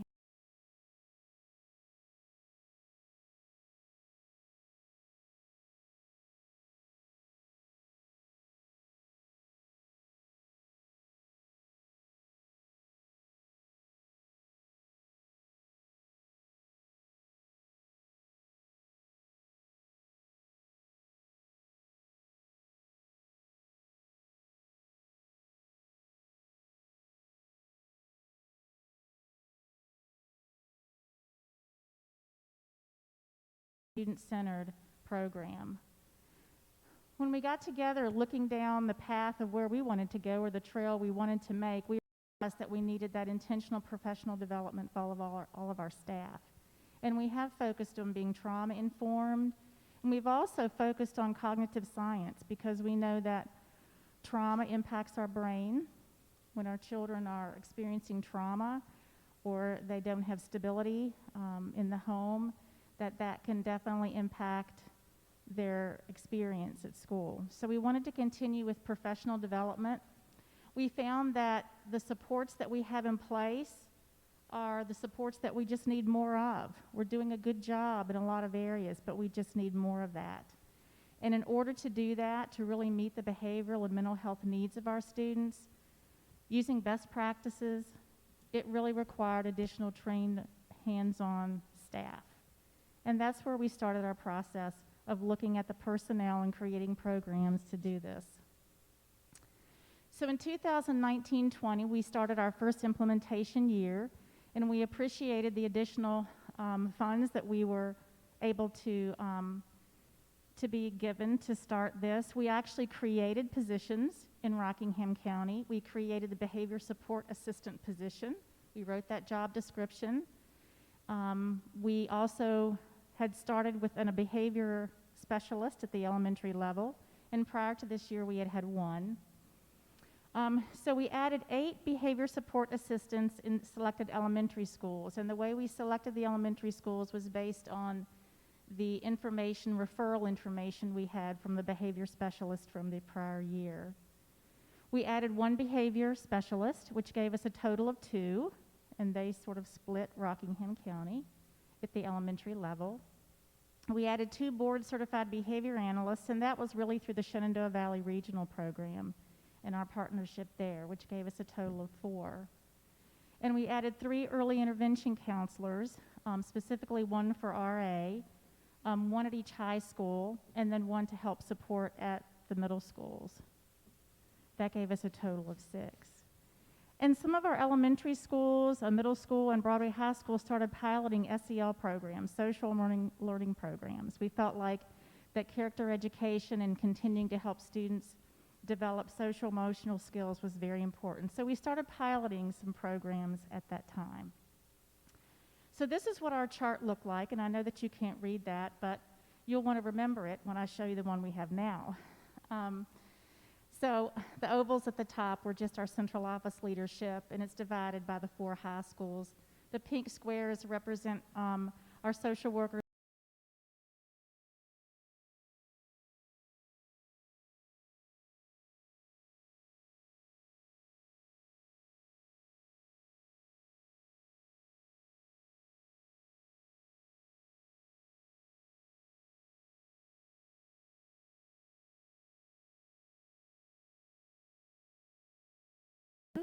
Last spring, and some of those were hired right before we were closed due to the pandemic, so they didn't get actually an opportunity to start. And then that pink shape at the bottom is Rockingham Academy.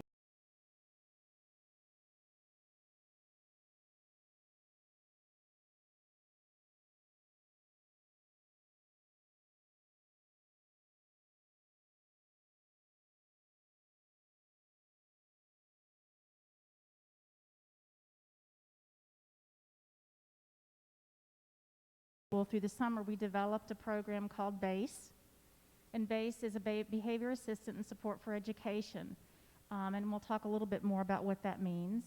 And we also added an elementary program called Strong Starts.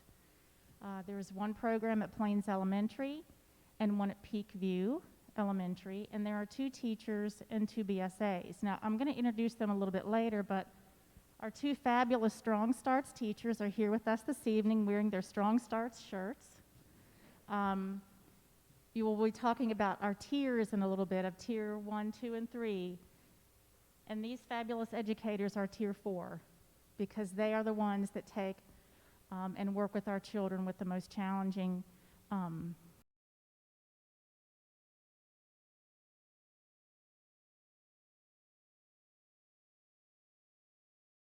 base is kind of a home base. It's get back on base. We felt like we really needed an alternative to suspension at our high schools.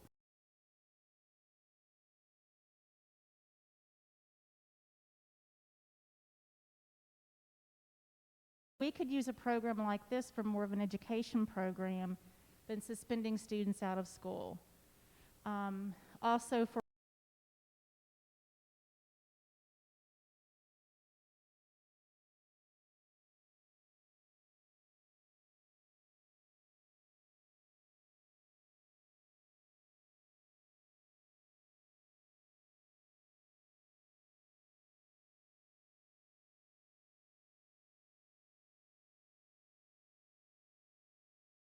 to be in the program, what was causing the behavior, to encourage them to exhibit more positive behavior and discourage those repeated behaviors. And all of our base classrooms have this poster in their classrooms because we really think it's pretty powerful to help kids understand the impact of their words, their behavior, their habits, and their values and how that impacts their destiny. So we're really excited to have this base program. What is Strong Starts? So Strong Starts is a division-level behavior support program for identified children in pre-K, K, and 1. And our data consistently over the past several years has shown us that our highest needs for behavior and self-regulation is in pre-K, K, and 1. And so that's the targeted grades that this program works with. These are for the children that have had the intervention from Tier 1, behavior support assistant, Tier 2, behavior specialist, Tier 3, board-certified behavior analyst, and they're still not able to be in school and thrive, and they need a more structured setting. Those students go to Strong Starts. The idea is that they teach specific classroom expectations and social emotional regulation. There's access there to small groups or one-to-one with either the Strong Starts teacher or one of the BSAs, acquiring that self-regulation and coping skills that they may need based on their own individual goals. And as a student, as those needs are met and the student begins to develop the skills that they need, they have an opportunity to practice them in the Strong Start school and then eventually transition back to their neighborhood school if they've come from an elementary school other than Peakview or Plains Elementary. This program is for students that do not have IEPs. When I talked about blazing a trail where there was none, when we started these conversations several years ago, these were the groups of students that did not have access to any supports. Students with disabilities have special education and have supports through that, but this group of students that just needed this additional support, that intentional, diverse instruction, needed something more than what we had, and that's why we came up with the Strong Starts program. Oops. I think I went too fast. Did I go back too far? Can I go backwards? Sorry. Here we go. Pardon me. Okay, so this is where we stand now, just recapping our behavior support staff. We have 15 elementary BSAs, we call them, behavior support assistants. They serve 11 of our 15 elementary schools, so 4 of our elementary schools do not have a BSA, 4 of our smaller ones. 4 elementary Strong Starts BSAs, 4 high school BSAs, 2 elementary Strong Starts teachers, 2 elementary behavior specialists, and our board certified behavior analyst at 4. So this is now what our organizational chart looks like. It has grown. We have tremendous coordination at our central office level. Continuing in those 4 attendance areas, we hope to build each of those attendance areas to have the same capacity in each attendance area. We've added the Blue Oval, which is the BSA at the high school level, the base program, and we've added our Yellow Diamond, which is our Strong Starts program, one serving sort of each side of the county. And we're hoping to eventually, as you can see, we've colored in more of our blue elementary schools who have behavior support assistants. So that is our current staff organizational chart. So I want to share with you just really quickly some data from our behavior support assistants, because we want to be able to show you that what we're doing is working in a variety of ways. And when we first started this, it was very important that we started out from the very beginning collecting data, and we did that. And thanks to our board certified behavior analysts who think very much in the realm of data, we have some really great data. But this is the elementary behavior assistance. You can see fall 2019, winter 2019 until closing in March, and then fall of this year. And it's pretty consistent. The light blue is how many students have you worked with in pre-referral, meaning they're just supporting in the classroom. It may not be an official referral, but they're supporting students, providing suggestions to teachers, helping to support. The darker is more of that hands-on, direct working with a student. And then the orange are those students that required a referral onto a behavior specialist or a behavior analyst. So you can see in all 3 of those data collection areas, it's basically very close. But the good thing is that our BSAs are meeting a lot of student need before they're having to be referred for a higher level of support, almost 90%. Just the fall of this year in reopening, and this just goes through before we came back to hybrid, 225 elementary children have been supported by one of our behavior assistants. This is just broken up to show you what was pre-referral, how many of them were more direct, and then how many had to move on to a more intense referral to a board-certified behavior analyst. This graphic just shows you the number of elementary classrooms. The schools, each color is a school, and how many classrooms in the school have been supported by a behavior support assistant. So 62 classrooms at this point this year have been supported in some way by a behavior assistant. And I just want to show you one example. I could stay here for quite some time this evening sharing with you the many, many successes that we have had. But this is actual data of a current elementary child who we see in Tier 1, her behavior started to go up. It was quite erratic, and then it started going up to the point of Tier 2 where a referral was made to a behavior specialist. And I want to make sure that I make clear here, too, that all of this data collection and all of this support and all of this improvement and success wouldn't happen without the classroom teachers and our administrators. They are just as dedicated to these students and work very hard in helping to collect the data and implement the interventions. But after the supports were put in place, you can start to see that blue line going down. This was actually a student that was intentionally referred for the Strong Starts program. And after we looked at this and had our meeting, we realized that there was significant enough improvement that we felt like we could do more. So functional behavior assessment was completed and a behavior intervention plan. And at this point, you can see to date at the very right there, it's almost flatlined, that the student is not demonstrating the intensive behavior that was demonstrated at the beginning of the school year. And that is just due to the coordination. Remember that intense, that intentional, diverse, and child-centered approach that we have.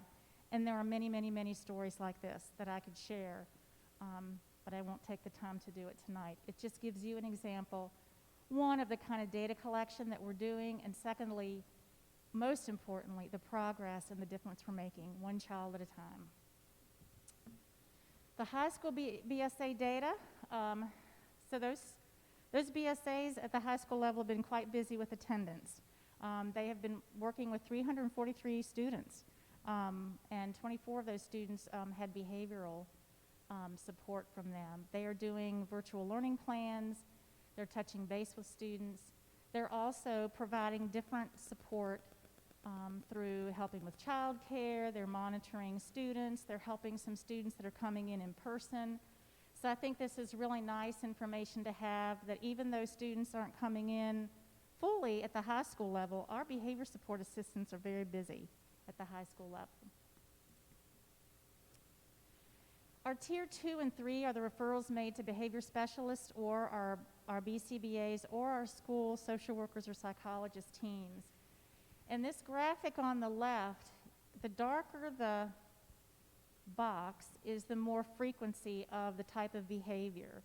So you can see there, and I can't see that far away, but what we try to do is we try to figure out what we're keeping data on, what are the behaviors that we see the most of regarding referrals, and pair that hopefully with our response as a needs assessment, our professional development for our BSAs and for our teachers, non-compliance, needing redirection, off-task behaviors. Those are the kinds of things, impulsive, that we see the most of. Sometimes aggression, we see a lot of eloping, but this is just another way to represent the data that we're collecting. And on the right, you can see that the highest numbers of referral are coming from pre-K, kindergarten, first, and second. The lighter colors on down the graph are the older students, and 7 secondary referrals have been made, and 32 have been made at this point. And this is Tier 3. This is the behavior specialist or the BCBA. So I want you to know, too, that there's more to the success than the data. There are people. And I just want to share with you, when we first created these positions, I can remember, and I'm sure that Dr. Scheichel and Dr. Arfer remember us saying, gosh, if we create these positions, who's going to want to even interview for them? Who's going to want these positions? So I'd like to share with you just a little bit about who our BSAs are. 15 years experience with qualified mental health provider child licensure. History with reading tutoring, a bachelor's degree in social work, 19 years in special education, therapeutic day treatment, 15 years working with child protective services in forensic interviewing, Interdisciplinary degree focusing on psychology and sociology, intervention specialist for 13 years with TDT, a teacher assistant and technology assistant, bachelor's degree in human sciences, employment with Child Protective Services, 15 years LPN, 8 years in the Marines. Those are the folks that are our BSAs. Pretty amazing. I would love to have had all of them here tonight, but the best we could do is join in a Zoom meeting and take a screenshot. So these are our elementary behavior support assistants, doing a tremendous job. These are our high school behavior support assistants. Our level 2 or tier 2 and 3 elementary behavior specialists and board certified behavior analysts, they range from having master's degree endorsed in special education and general education, graduate level certificate in autism, certificates of administration and supervision, cross-categorical special education, master's in social work with a bachelor's in psychology, work in 2 different residential treatments, leadership team in a summer program, residential program for ADHD and autism. Of course, our BCBAs are all licensed by the Board of Medicine. In-home behavior therapy, parent training, early intervention, private day school supervisor, adjunct professor at JMU, autism and behavior specialist, and behavior consultant through Medicaid for the Department of Health. That's the background of our Tier 2 folks. And then we have, as I mentioned before, our Strong Starts teachers. And these are 2 Rockingham County High School graduates. So we're really proud of that. Kim Price is a graduate of Broadway High School, and if you all want to just stand up and be recognized, please, because I get so much joy from these young ladies and the enthusiasm and the dedication that they have for and love for these children that they work with. Kim has, as you can read, a master's. She completed restorative justice and education graduate certificate at EMU, 17 years experience as a general education teacher, and is absolutely totally dedicated to this position. Beth and Kim both have worked really hard once they were secured in these positions in building the program and creating flow charts and infographics and processes, and just done a tremendous job. Beth is a Spotswood High School graduate, and she had to note in there that she was a peer tutor in the multiple disabilities program with Chris Dodson, Bridgewater College. And Beth also comes with a lot of experience in special education and working with children with multiple disabilities and emotional behavioral disabilities. So the 2 of them are quite a team, coming with the education of the general education teacher and the expertise of the special education teacher. So we wanted to highlight them tonight because of the work that they do in wanting to be Tier 4. We created Tier 4 because there is no really such thing. The triangle is always 3 tiers, but Beth and Kim are our Tier 4, and we appreciate them so much. So thank you for being here tonight, ladies.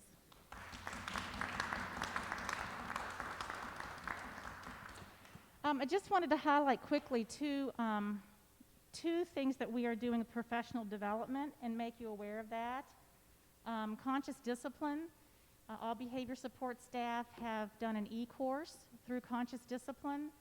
All of our pre-K teachers and assistants and early childhood special education and assistants are doing this program right now. They're working through the e-course and learning about conscious discipline. Melanie Bailey, one of our behavior specialists, has created this strand of professional development, has been working on that once a month with those folks. And we have 9 elementary schools who have participated in this course and are now implementing conscious discipline. And I just want to quickly hear just a recap of what this is. Conscious discipline is an evidence-based, trauma-informed approach. It's recognized by SHMSA, which is the Substance Abuse and Mental Health Administration, and the National Registry of Evidence-Based Programs and Practices. It's received the highest rating of 8 out of 10 categories in the Harvard analysis of the nation's top 25 social emotional learning programs. It is one of only 3 SEL programs that focuses 75% or more of its content on social emotional behavior regulation. It is transformational in changing our mindset and our skills for building resilient children. The other book, The Behavior Code, is a book study that we've been doing with our behavior support staff, led by the BCBAs and our behavior specialist. The Behavior Code is a book that was written by a behavior analyst and a child psychiatrist, and they reveal their systematic approach for deciphering causes and patterns of difficult behaviors and how to match them with proven strategies for getting students back on track to learn. This book is a central guide for teachers and school personnel who find themselves in daily contact with students presenting with difficult behaviors. The authors outline an intervention procedure that is easily implemented in a busy classroom with multiple demands. By providing clear instructions and helpful examples, the authors promote a plan that prevents inappropriate behaviors while reinforcing socially acceptable alternatives. So I wanted you to know that we're also doing a lot of professional development with our behavior support team. They're an incredible team. I am just always so thrilled to be able to work with them and learn from them and participate with them in this professional development. So I want to bring you back to this chart as to where we are, and remembering that there are some open spots in our chart, and there might be a few shapes that we are missing that we need.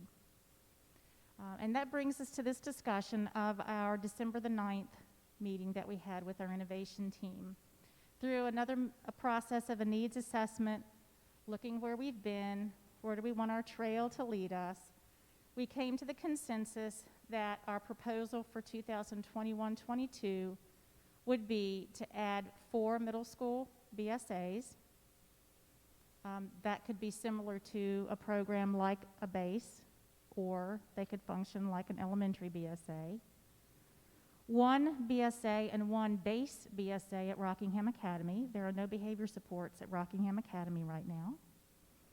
We would like to see the remaining 4 elementary schools that do not have a BSA get one. And if you think back to our data, there's tremendous data that supports that our behavior assistance, that hands-on frontline support, is tremendously successful at our schools. Continuing to look at the need for social workers and psychologists. Our ratio is really, really high for the work that they do, and they have expertise that we're not able to tap into because of their work and evaluations for special education. And the team is really still interested in a parent liaison to help with parent education, parent professional development. We do more when we have the partnership of the family and the parents so that we can carry over the good things that are happening at school into the home.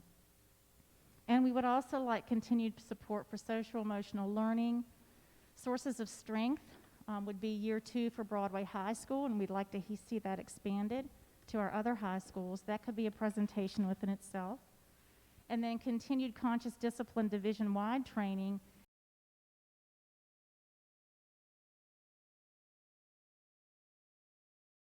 where we've come from and where we'd like to go. And I just want to end with these 2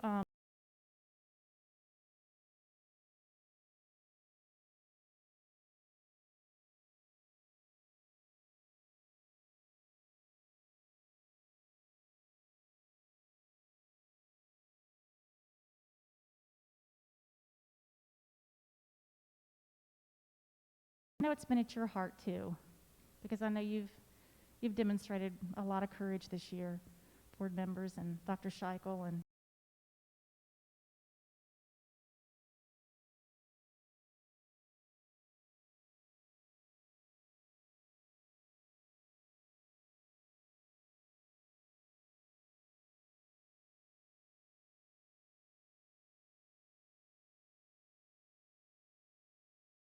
keep showing grace. Keep on. This world needs you to believe in the good. So I thank you for your time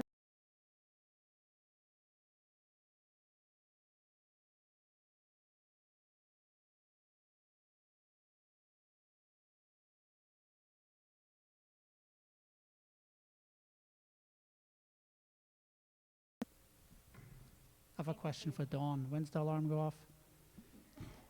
When does the alarm go off, at 11?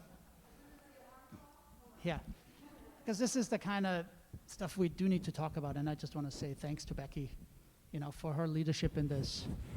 It actually started on May 1st, 2018. One of the board-certified behavior analysts, Alicia Fowler, and all four of them are incredibly skilled. JMU has the #1 ranked program in the country for BCBAs. And Alicia just sent me this email. I dug it up May 1st saying, hey, my name's Alicia Fowler. I'm a board-certified behavior analyst. She works for the regional program, but she just wanted to introduce herself, and I've been at a faculty meeting where I talked a little bit about this, focus on trauma, responsive education, and she just wanted to bring some ideas.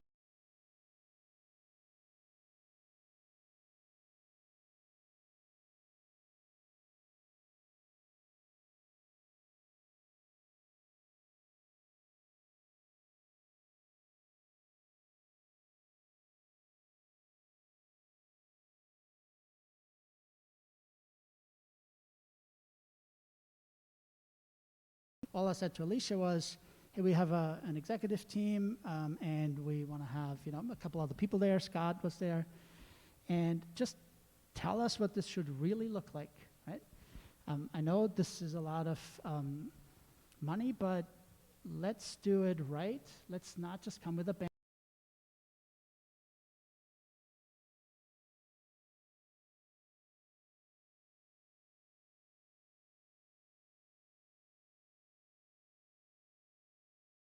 Help. They couldn't focus on what they were the experts at because they had to constantly focus on issues that could derail a class, that parents weren't equipped for, that our teachers weren't equipped for, and that we just needed to do something about. And so that's why you see now these teachers just working together with our BCBAs, our behavior specialists, the BSAs.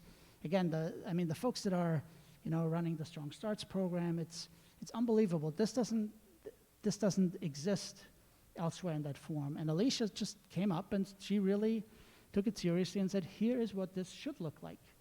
Right? And I've often wondered, like that day when she sat there across from all of us, what she thought the chance was that, a couple of years later, a director would do a presentation about that really having become reality.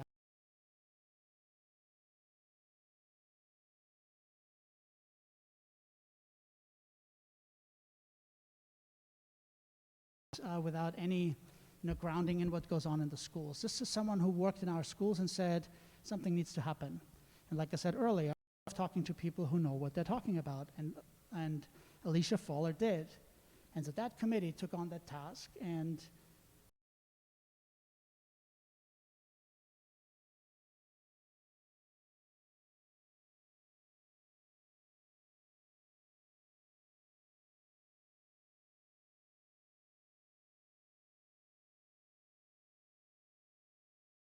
to making it better for kids, right? And if anyone doubts why we are so focused on having kids in the buildings, many of the kids whose bruises we haven't seen for 6 months, right? Many of the kids that aren't in an environment where parents are even equipped to deal with the issues that it takes those college degrees to get even a beginning of a grasp on. And it takes programs like this to help kids have a chance at success, because in the past, we just tried to either label them or kick them out and just get rid of the kids, and it's a life sentence. And that's the commitment by that group that Becky leads, and it's unbelievable to see what they accomplished, because it gives kids a chance who wouldn't have one otherwise. And that's why they need to be in school, and it's really just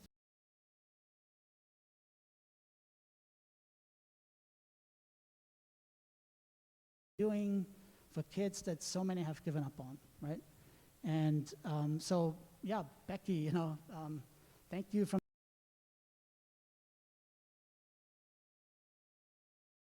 seeing this develop, basically saying, what should this look like? And if that's what it should look like, let's do that. Right? Because we know when we showed the movies about trauma-informed schools, how many people came, right? How many people came?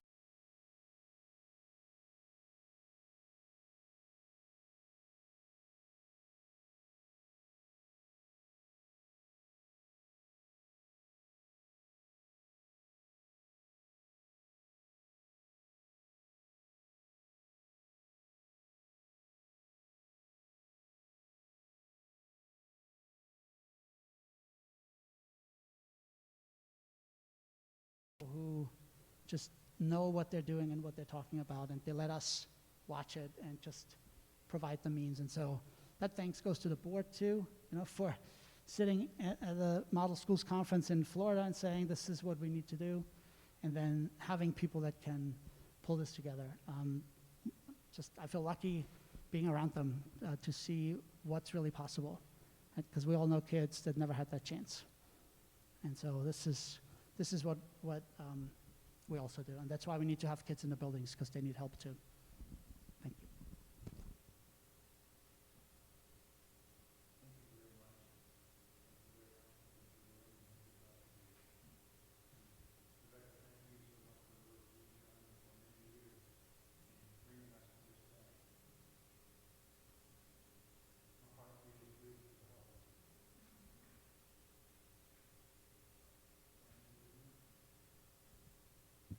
You have the financial review in your materials for your review as usual. And I'm sure Ms. Mast can answer any questions you may have.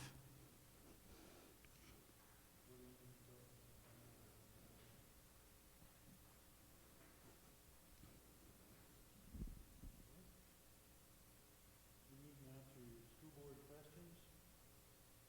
I'd like to start with Ms. Reed. Thanks, Mr. Polk. Ms. Woodrum, thank you for your hospitality. You have come and known us for what, 4 months, 5 months now, letting us invade your school 2 nights a month.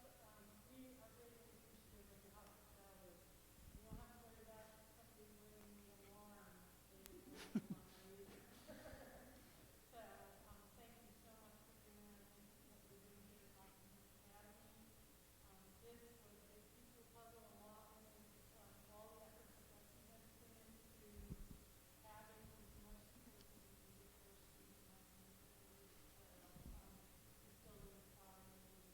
We always kind of work my hearts for you here, and then we know all the projects that you've been working on for the last 3 or 4 years to provide support to you. I want to wish everyone, I think I probably did that already, but a safe and happy holiday and Merry Christmas.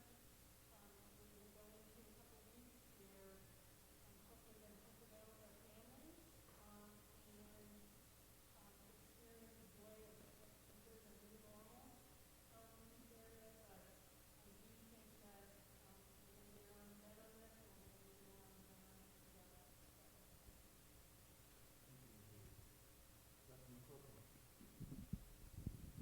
Thank you, Ms.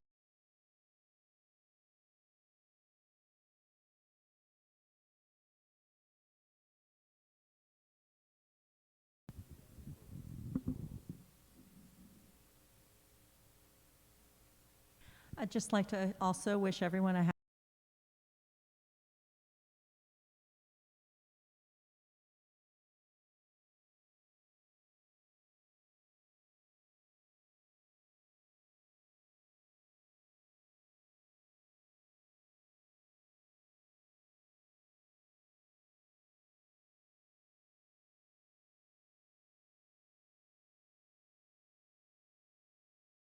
thank you. Have a happy holiday. Thank you, sir. As I was sitting here listening to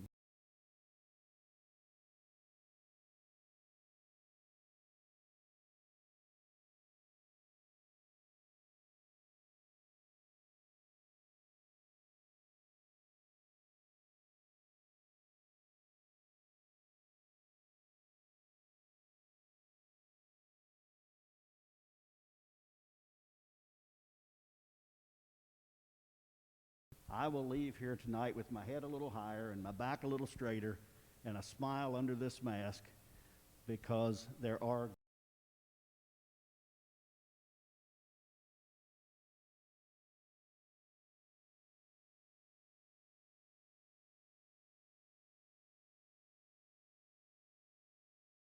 gracious to provide an extended break for those who usually work during the break, and I just want to say thank you to the school board members for providing that break to 12-month staff. Thank you. Happy holidays, everyone. Thank you all for your dedication.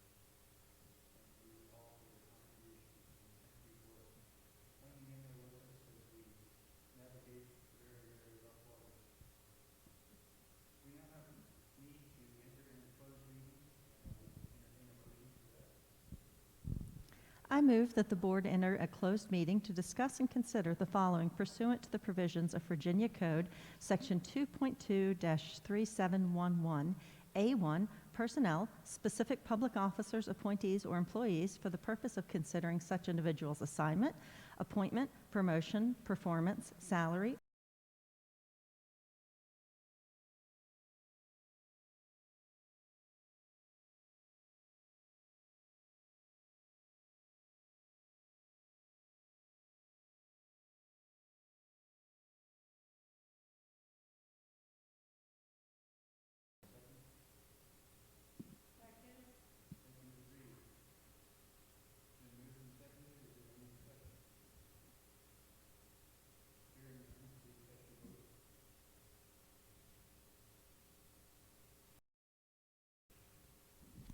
Ms. Lohr sounded just like that voice at DMV that said, now serving E14.